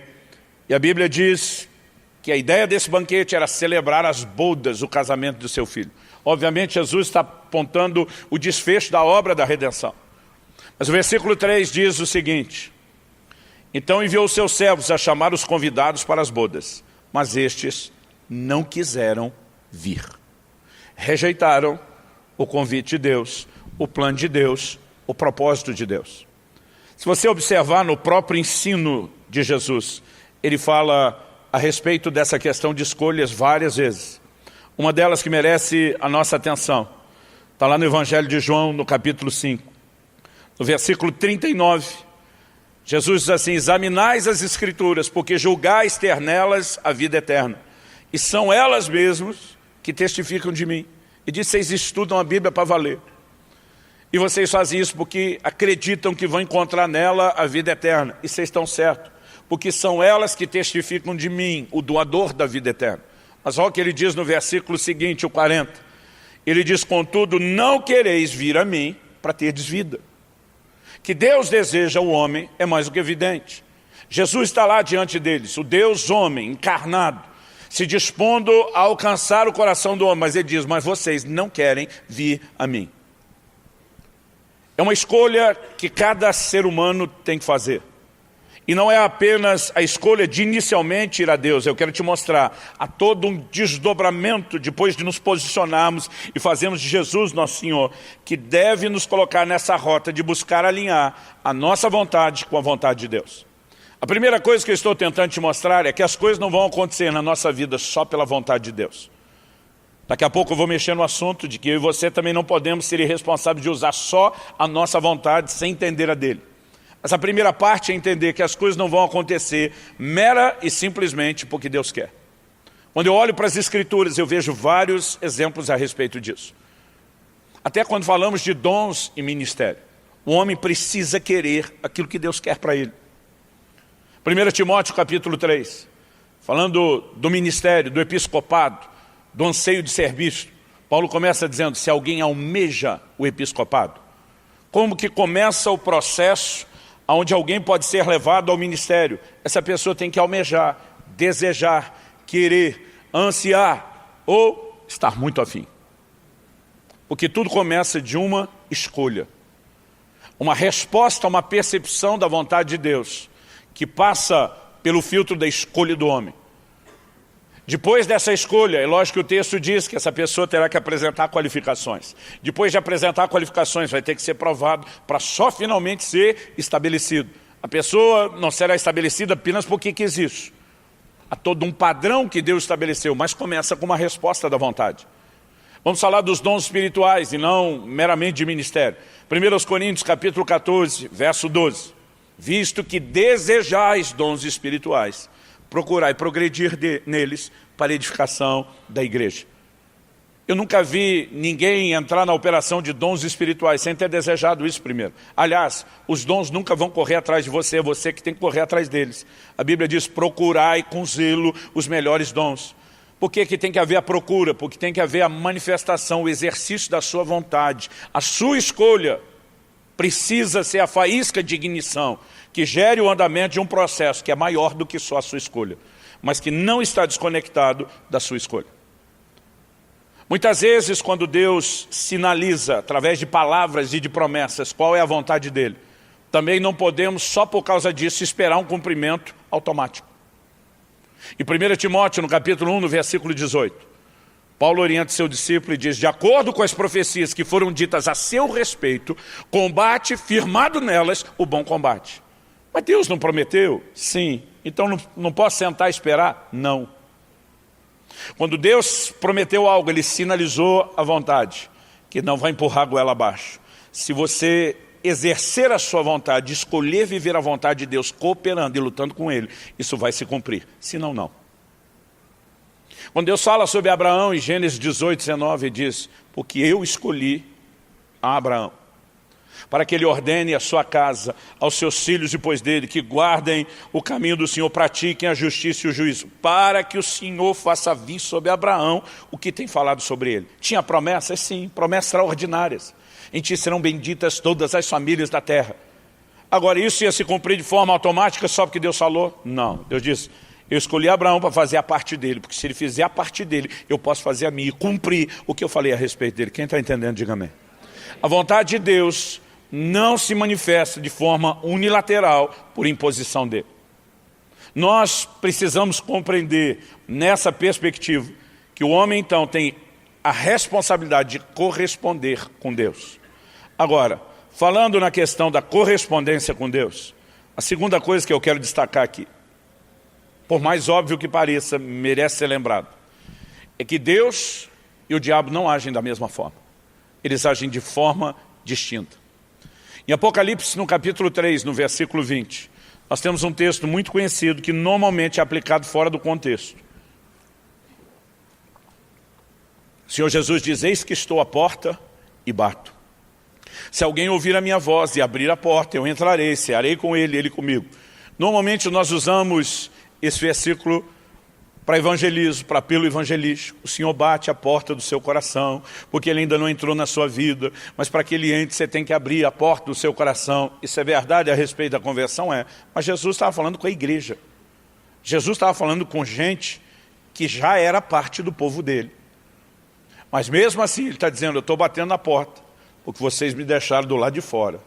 E a única forma de eu entrar é vocês me ouvirem, é vocês abrirem a porta, que ele está dizendo, eu não vou meter o pé, eu não vou forçar essa entrada.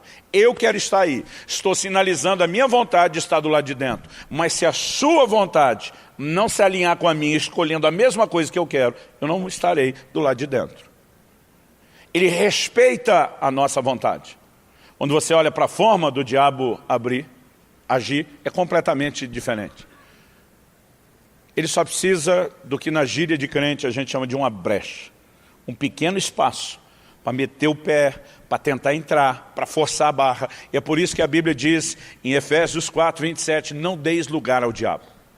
Porque um mínimo espaço para que ele cumpra a vontade malvada, terrível dele, será explorado para impor isso de maneira tirana. Deus não age dessa forma.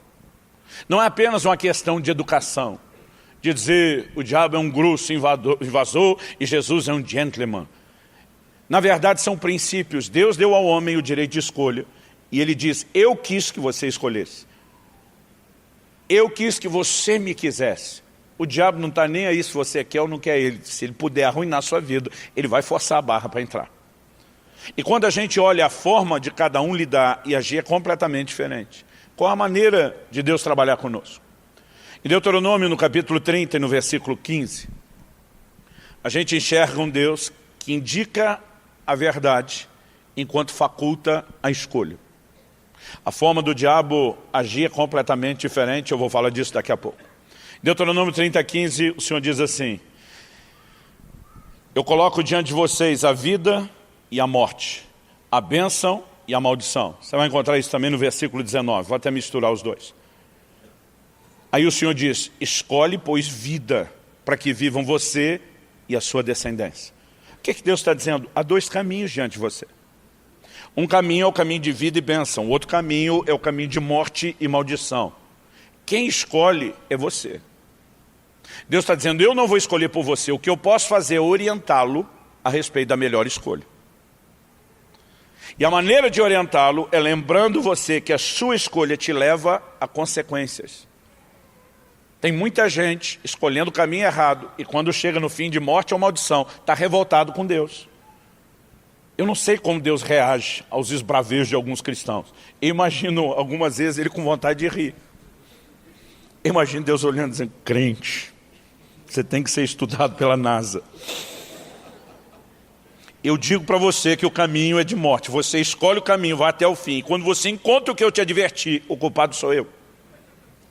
Porque a falta de entendimento, não só do poder da vontade, mas da responsabilidade das nossas escolhas, nos leva a uma fé frágil que questiona um Deus que deveria ser soberano para livrar nossa cara, mesmo quando nós estamos desobedecendo Ele. Não funciona assim. Ele diz: se você quiser e me ouvir, você come o melhor da terra. Se não quiser, se me rejeitar, vai se lascar. O seu final não será bom. Mas ele diz: estou dizendo exatamente o que está diante de você, para que você escolha consciente. E outra, da minha parte, hashtag fica a dica, escolhe vida. Se você quiser ouvir a minha orientação, você vai poder escolher direito. Agora, a maioria de nós faz escolhas sem procurar entender as orientações dele. O baixo envolvimento da maioria dos cristãos com a palavra de Deus não é apenas algo assustador, que merecia ser classificado como vergonhoso, é trágico nos seus efeitos.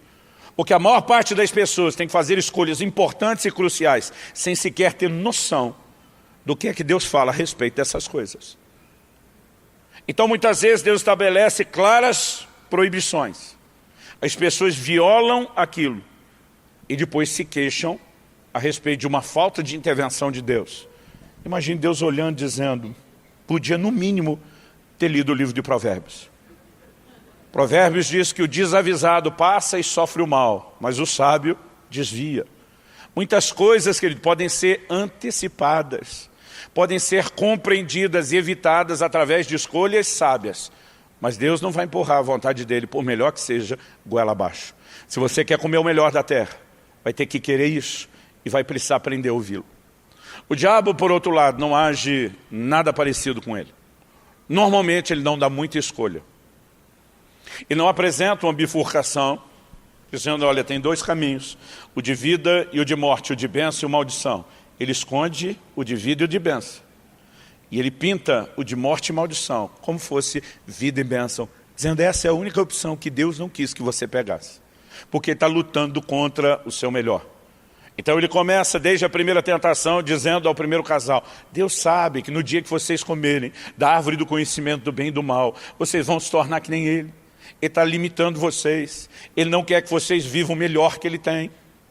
Quando justamente a capacidade de escolher corretamente é que vai nos levar a comer o melhor da terra, a maneira como o diabo trabalha é a distorção dos fatos. Ele simplesmente nos empurra, nos manipula e nos engana, apresentando uma única escolha, como se aquela fosse só o caminho de vida e bênção, quando na verdade é sempre o caminho de morte e de maldição. Há caminhos que ao homem parece de vida, diz a Bíblia, mas que no fim é de morte. Por quê? Porque pintaram uma outra placa de sinalização na entrada. E você, desavisado, acabou entrando naquilo. Nós precisamos desenvolver um relacionamento mais profundo com a palavra de Deus. Eu costumo repetir que é impossível você ser profundo no relacionamento com Deus, sem ser profundo no relacionamento com a palavra de Deus. Porque o entendimento de Deus vai nos nortear, vai nos dirigir. ouvir os conselhos de Deus viabilizam escolhas muito melhores para mim e para você. Agora, quando eu vejo essa diferença, eu percebo o seguinte, algo a respeito da alma do homem que nós podemos destacar, é que ela é composta de emoções, razão e de vontade. No momento da tentação, normalmente as três são provocadas. O diabo faz com que o primeiro casal, em especial Eva, com quem começa, pense a respeito daquilo. Ele está trabalhando o nível da razão.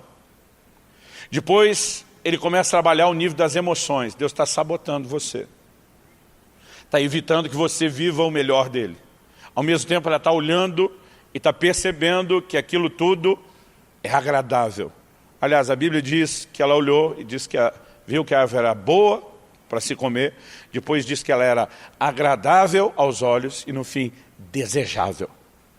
Esse é o momento onde, depois de transitar pelo caminho da razão e da emoção, a vontade se fez vulnerável para uma escolha. Se você perceber, Deus também vai tentar influenciar esses três elementos.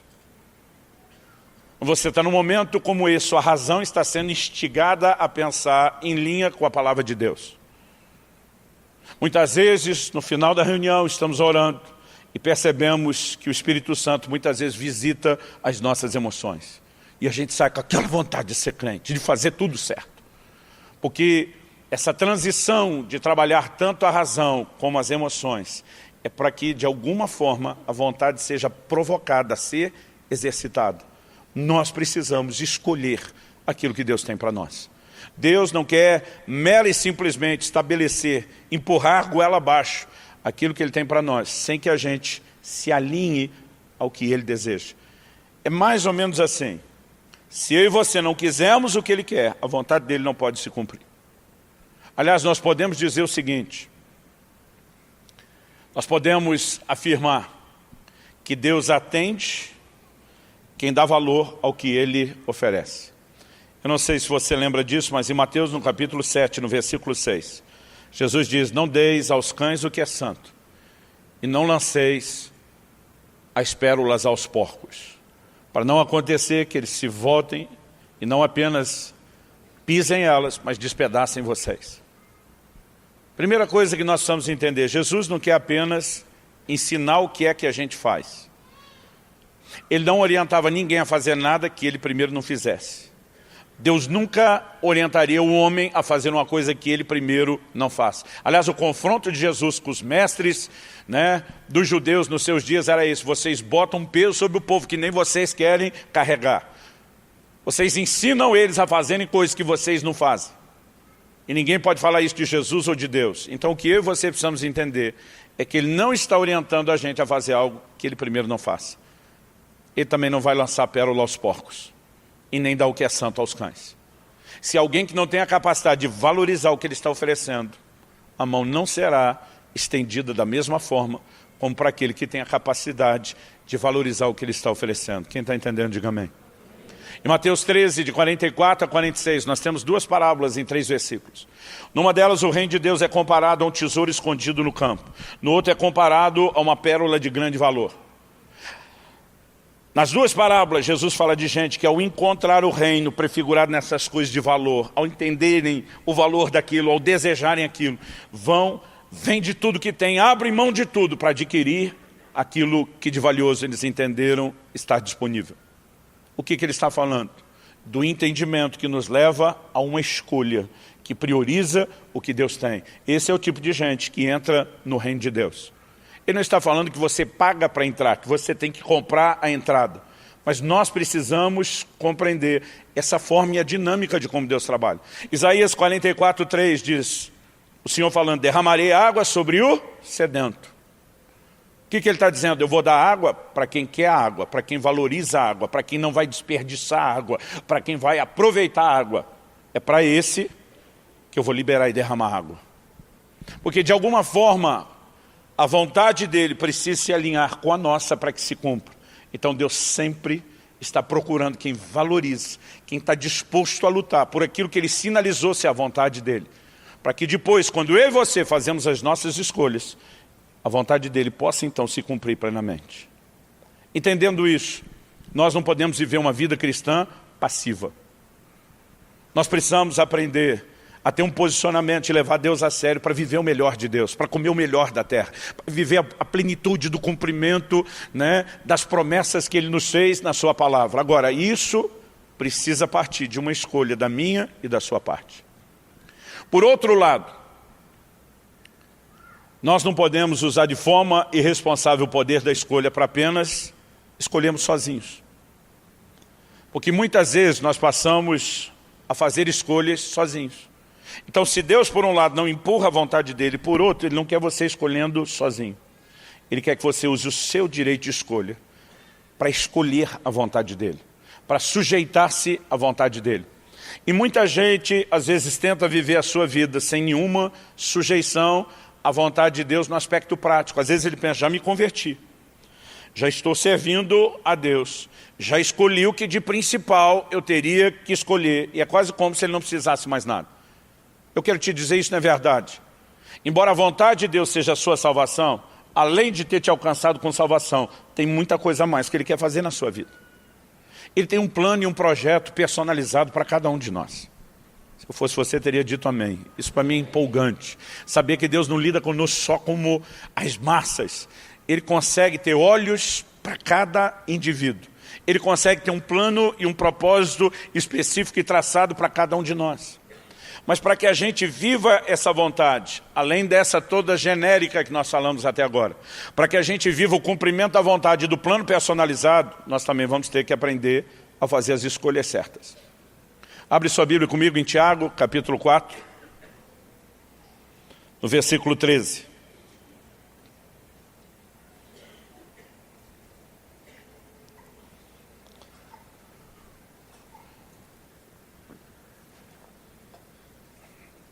Tiago 4,13.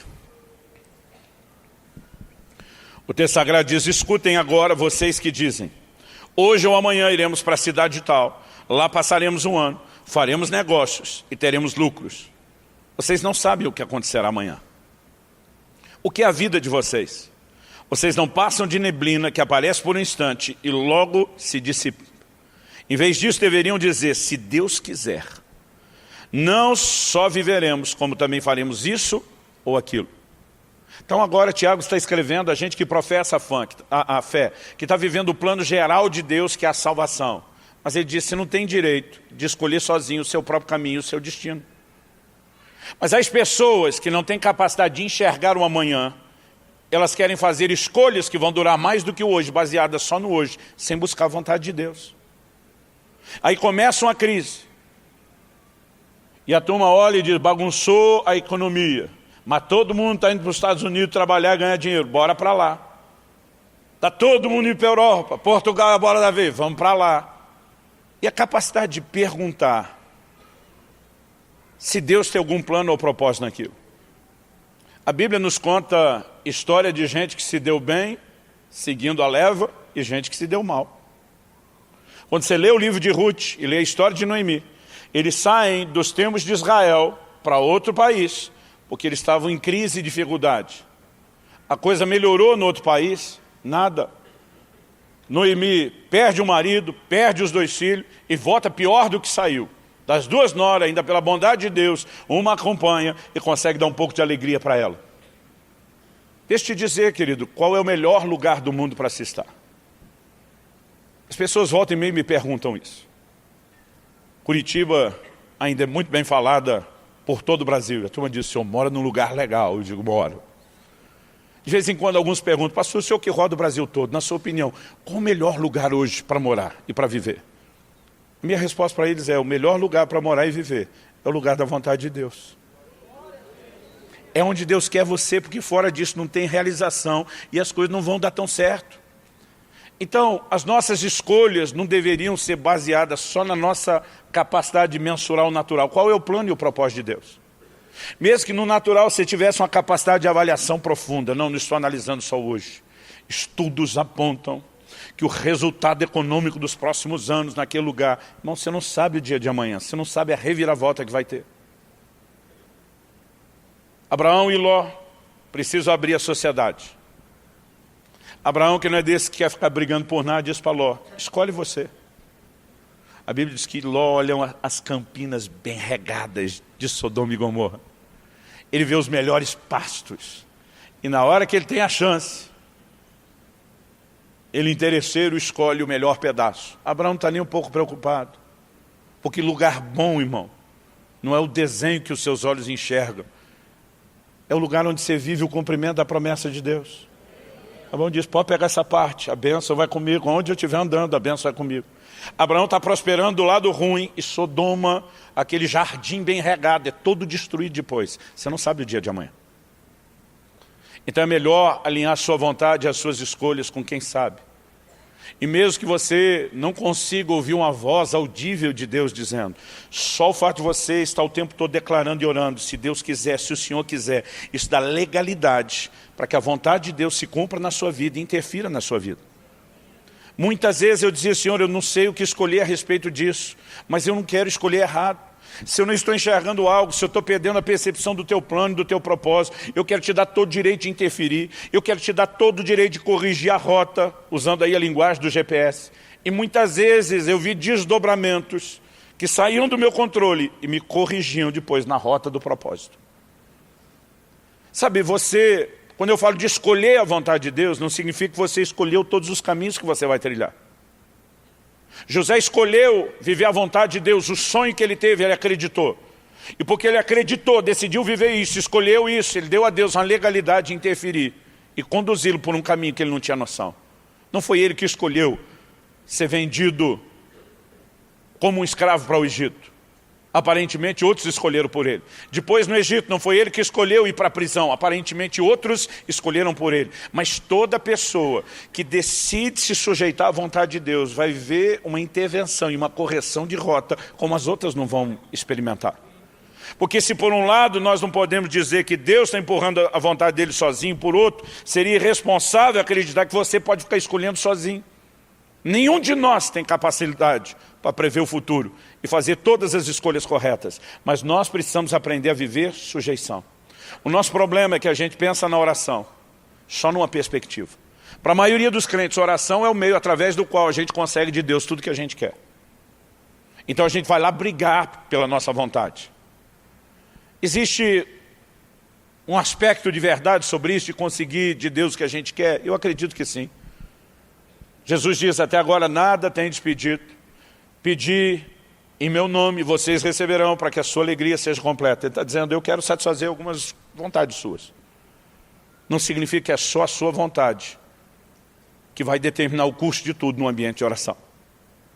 Significa que pode ter um pouco disso, mas não pode ser só isso. Porque o que a gente aprende com Jesus, quando lá no Getsemane, ele dobra os joelhos e diz, Pai, seja feita não a minha, mas a sua vontade. Aliás, deixa eu dizer algo aqui. A Bíblia está cheia de exemplos de gente que se ajoelhava para orar. Não há uma ordem dizendo que a gente tem que orar só de joelho. Algumas igrejas acreditam nisso. Eu não sei como eles imaginam o Jonas orando no vento do peixe, ou o camarada que está do lado de Jesus na cruz, tendo uma oração e um clamor atendido que diz, não pode orar de outra forma.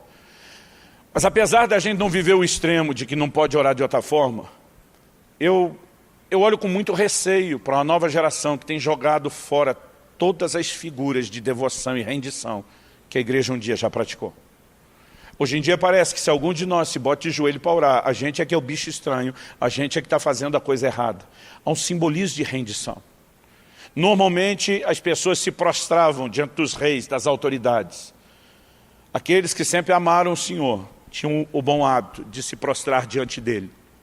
Não é o ato de se prostrar, é a mensagem de rendição. De dizer, eu me submeto à sua autoridade, eu me submeto ao seu governo. A Bíblia diz que Jesus se ajoelha para orar, e ele começa a orar e dizer, seja feita não a minha, mas a sua vontade.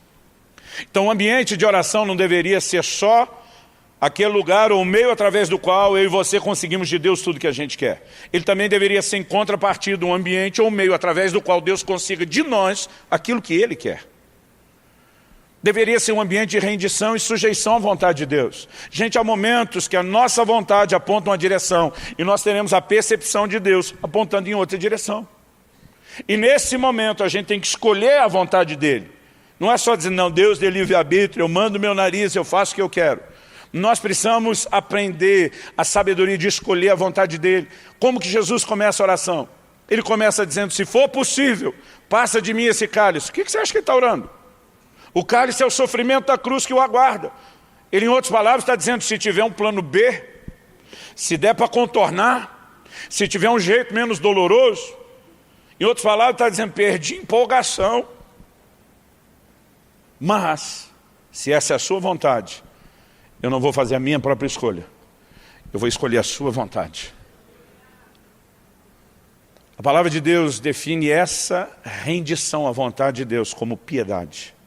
O livro de Hebreus diz que ele aprendeu obediência pelas coisas que sofreu. E diz que nos dias da sua carne, tendo oferecido forte clamor com lágrimas, e tendo sido ouvido pela sua piedade.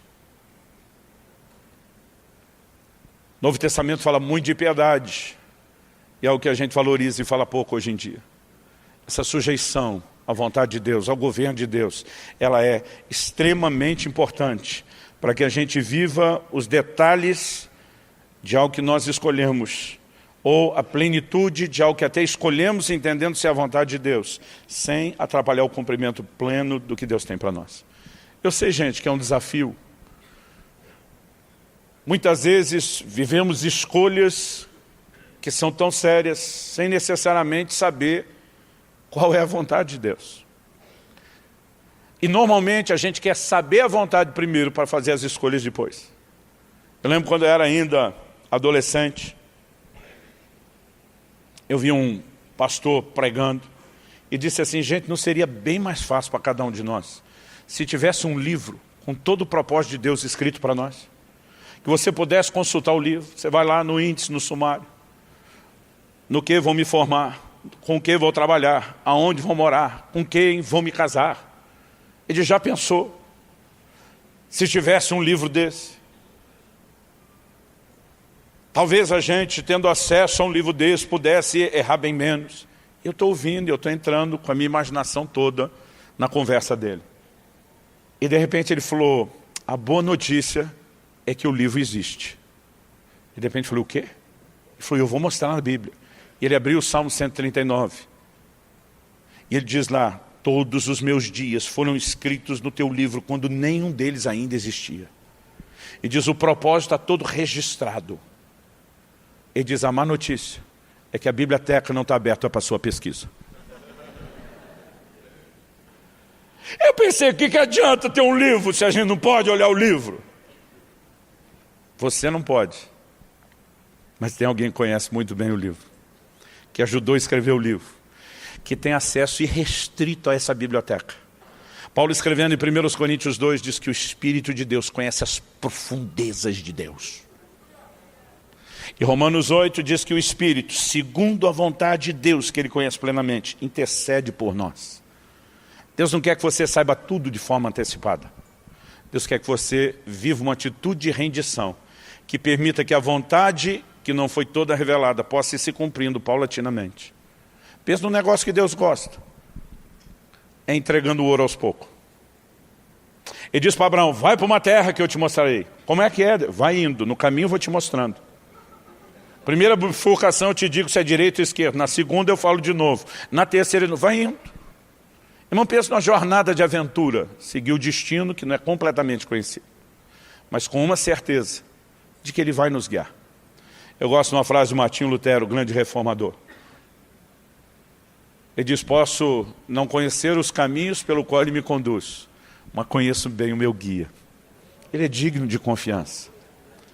Então o que eu e você podemos fazer é continuamente viver uma vida de oração, dia após dia. Venha o teu reino, seja feita a tua vontade. Jesus nos ensinou a orar dessa forma todo dia, a oração é diária. Não é para repetir do jeito que Ele falou necessariamente, mas ali temos um modelo. O pão nosso de cada dia nos dê hoje.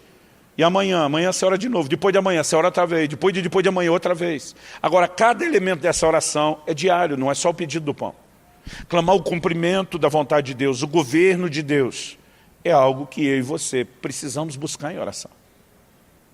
E acreditar que mesmo quando Ele não traz a sinalização do plano todo, Ele vai nos conduzindo etapa após etapa. E quando Ele não diz o que é, o fato de eu e você clamarmos e desejarmos o que Ele tem, o autoriza a legalmente interferir na minha e na sua vida, sem quebrar o princípio que Ele mesmo estabeleceu. Então a vontade, ela é tanto um privilégio como uma responsabilidade.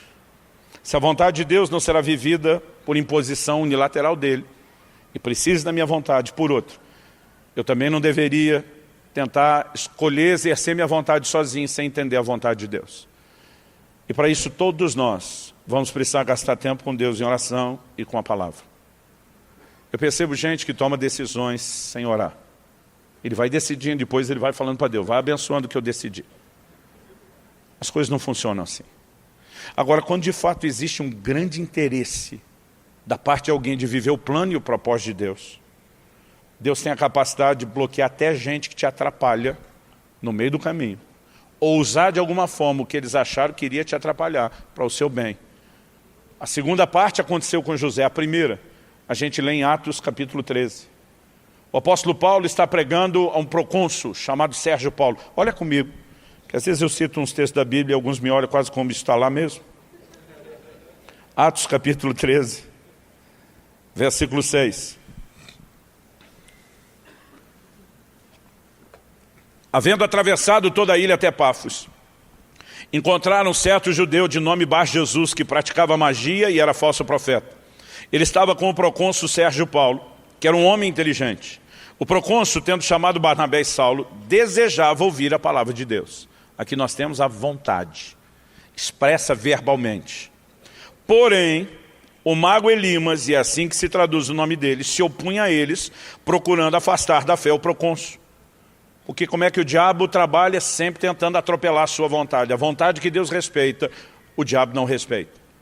Mas Saulo, diz verso 9, também chamado Paulo, cheio do Espírito Santo, olhando firmemente para Elimas, disse: ó filho do diabo, cheio de todo engano e de toda maldade, inimigo de toda justiça, porque você não deixa de perverter os retos caminhos do Senhor. Eis que agora a mão do Senhor está contra você, e você ficará cego, não vendo o sol por algum tempo. No mesmo instante, caiu sobre ele névoa e escuridão, e andando em círculos procurava quem o guiasse pela mão. Então o procônsul, vendo o que havia acontecido, creu, maravilhado com a doutrina do Senhor. Às vezes a gente imagina só um Paulo meio rabugento, vingativo, destemperado, que não sabe lidar com a oposição. A Bíblia diz que Saulo, cheio do Espírito Santo, lança o juízo sobre o mágico. Naquele momento eu vejo Deus mandando uma mensagem. Quando há alguém que realmente deseja o que ele tem, ele está disposto a remover da sua vida quem está tentando te impedir de desejar. Obstáculos, circunstâncias, ou muitas vezes, quando a gente se opondo, Deus pode deixar essa turma acreditar que a oposição que eles acham que estão praticando contra você vai funcionar, quando na verdade Ele pode usar isso para que a vontade e o plano dele se cumpra. O mero ato de desejar e render-se à vontade de Deus pode produzir uma reviravolta em tudo o que está à nossa volta, para que o plano de Deus, aos poucos, paulatinamente, Provérbios 4,18 diz que a vereda do justo é como a luz da aurora, vai brilhando mais e mais até ser dia perfeito. Então é possível que você não tenha luz a respeito de tudo o que Deus tem. Há momentos onde você vai ter que tomar a decisão de escolher o que Ele quer. Eu, quando escolhi o ministério, eu fiz uma escolha genérica. Me disseram, citando Isaías 6,8, que Deus estava convocando geral. Quem enviarei? Quem há de ir por nós? Eu brinco até hoje, que eu não sei se Deus que me chamou ou eu que me ofereci. Eu falei, você está aceitando geral, vou fazer que nem o profeta. Eis-me aqui, envia-me a mim. Ou numa linguagem mais atual, é só dizer, é nós. Estamos juntos. Então eu tomei aquela decisão. Mas ao tomar a decisão, eu bobinho achei que poderia escolher tudo depois de escolher o ministério. A última coisa que eu queria na minha vida, na perspectiva que eu tinha de garoto, era ser o pastor de uma igreja local.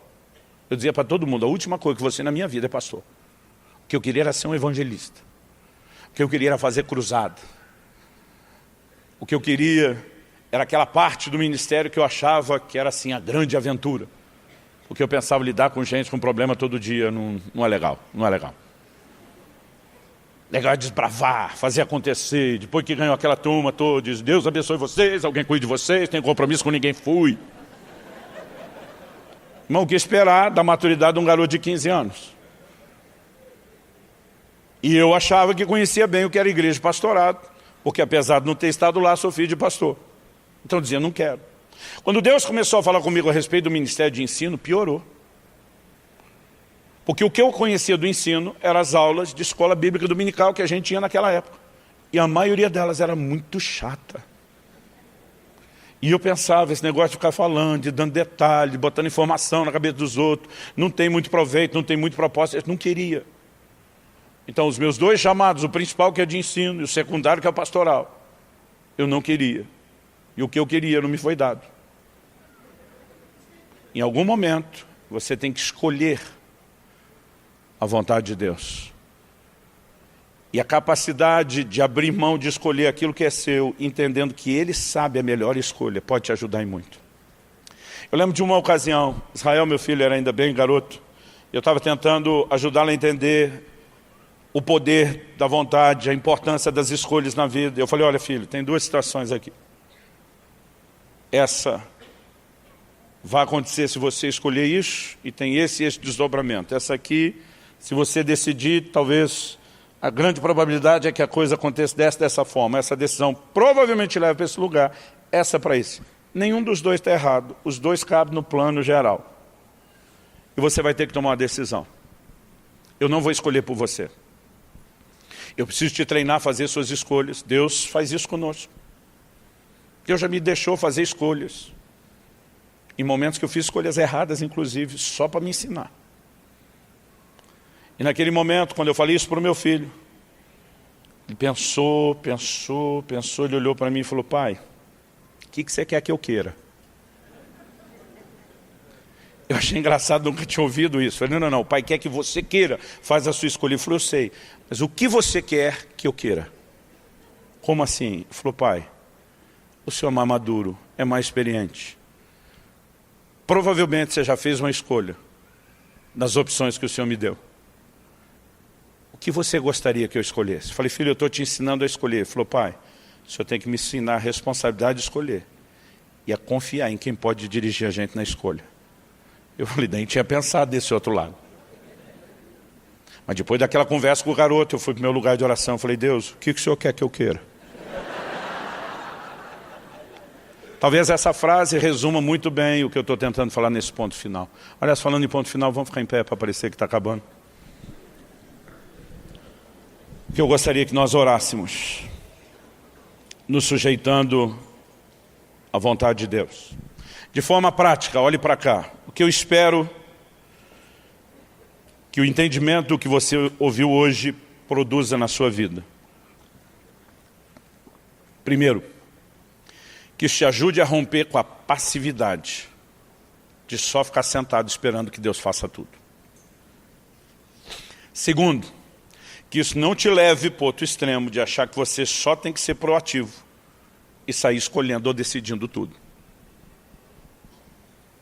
Há um lugar onde a gente precisa saber combinar as nossas escolhas com a vontade de Deus. Onde a gente precisa aprender a cultivar o desejo por Deus e pela sua herança. Essa terra prometida que Ele tem para cada um de nós. Os lugares onde Deus quer nos levar de realização espiritual, natural, familiar, não é necessariamente idêntico. Nós podemos viver coisas muito parecidas, mas dentro de um plano específico que Deus tem. E a chave para chegar lá não é que você vai conseguir saber tudo antecipadamente. É você apenas o tempo todo estar confiando e dando a Ele legalidade, direito de intervenção. Muitas vezes eu dizia, Senhor, se eu estou pegando a rota errada, porque eu não consegui discernir o Teu plano e o Teu propósito, porque eu não consegui enxergar todas as coisas, eu imploro que o Senhor corrija a rota, que o Senhor mude as circunstâncias, que o Senhor faça uma reviravolta nisso tudo. E muitas vezes, ao orar dessa forma, eu vi a reviravolta acontecer. Hoje, quando olho para trás, entendendo um plano que me foi revelado de maneira mais ampla do que aquela época, eu consigo ver como aquelas reviravoltas me colocaram no eixo para voltar a andar no trilho do plano e do propósito de Deus para nós. Mas esperar viver essa plenitude de Deus, achando que só porque Ele quer vai acontecer. É uma fantasia, é uma utopia irreal. Você vai precisar escolher a vontade dEle. Achar que você pode escolher sozinho, deixando Ele de fora, vai criar outra bagunça. E muitas vezes as pessoas estão fazendo escolhas erradas e acreditando que Deus tem a obrigação de ficar consertando quando não houve nenhuma rendição e nenhuma disposição de ouvi-lo. E diz, se você quiser, tem que querer, mas me ouvir, porque a combinação de usar sua vontade, ouvindo Ele e a vontade dEle, aí você vai comer o melhor da terra. Agora, se você não exerce a vontade e não escolhe, a vontade dEle não prevalece. Ou se você não quer aquilo que Ele quer, não tem como viver os resultados que Ele preparou. Por mais simples que isso pareça, entender essas verdades pode fazer toda a diferença na sua vida. Pai, nós colocamos nossa vida diante do Senhor. Nós oramos como o Senhor Jesus, seja feita não a nossa, mas a sua vontade. Não queremos viver escolhas isoladas, irresponsáveis, sem levar em conta o teu conselho, a tua orientação, as suas advertências, ou a possibilidade que o Senhor tem um plano e um propósito diferente. Nós queremos não apenas aqui agora, mas dia a dia, viver sujeição à tua vontade, buscar o desdobramento do teu plano e do teu propósito em cada área das nossas vidas. E nesse momento nós queremos clamar graça do Senhor, nem para sermos omissos e negligentes em relação a uma escolha, e nem para assumirmos ou presumirmos que a nossa escolha é tudo que precisamos. Dá-nos a capacidade de perceber teu coração, de entender o teu conselho através da tua palavra, da liderança do teu Espírito Santo. Nós queremos transitar nesse lugar de relacionamento com a palavra e do ambiente da oração, onde nos sujeitamos ao teu plano, ao teu propósito, onde vivemos a tua vontade. Onde vivemos cada detalhe do plano personalizado que o Senhor tem para cada um de nós. De coisas que experimentaremos e não temos entendimento de como isso contribuirá para o desfecho final do teu plano e da tua vontade nas nossas vidas. Nós reconhecemos tua soberania, tua grandeza de conhecer nossas decisões de forma antecipada e até poder se movimentar em relação a isso antes mesmo de termos tomado as decisões que o Senhor já sabe que tomaremos. Reconhecemos a tua grandeza a ponto de permitir que de alguma forma cooperemos ou não com o cumprimento da sua vontade. Nós não queremos apenas celebrar o privilégio da escolha, ignorando a responsabilidade dela. Nós clamamos graça, sabedoria do alto. Tua palavra diz, se algum de vós tem falta de sabedoria, peça a Deus, que a todos dá liberalmente. E nós clamamos sabedoria do alto para cada decisão do dia a dia das nossas vidas. Queremos aprender a viver declarando, se o Senhor quiser, se for da vontade de Deus, e verbalmente autorizar a cumprir a sua vontade nas nossas vidas. Nós oramos em nome do Senhor Jesus. Nessa noite, que o Senhor possa encontrar através da rendição de muitos a oportunidade para corrigir a rota. Que o Senhor possa agir nas circunstâncias, mesmo se não houver uma sinalização clara de todo o desdobramento do seu propósito. Talvez alguns de nós precisamos simplesmente nos arrepender diante do Senhor por ter te deixado fora de tantas escolhas, ou por não ter escolhido aquilo que já sabíamos que o Senhor sinalizou que queria. E oramos por graça para recomeçar, para alinhar, para corrigir a rota, em nome de Jesus, e para a glória de Deus.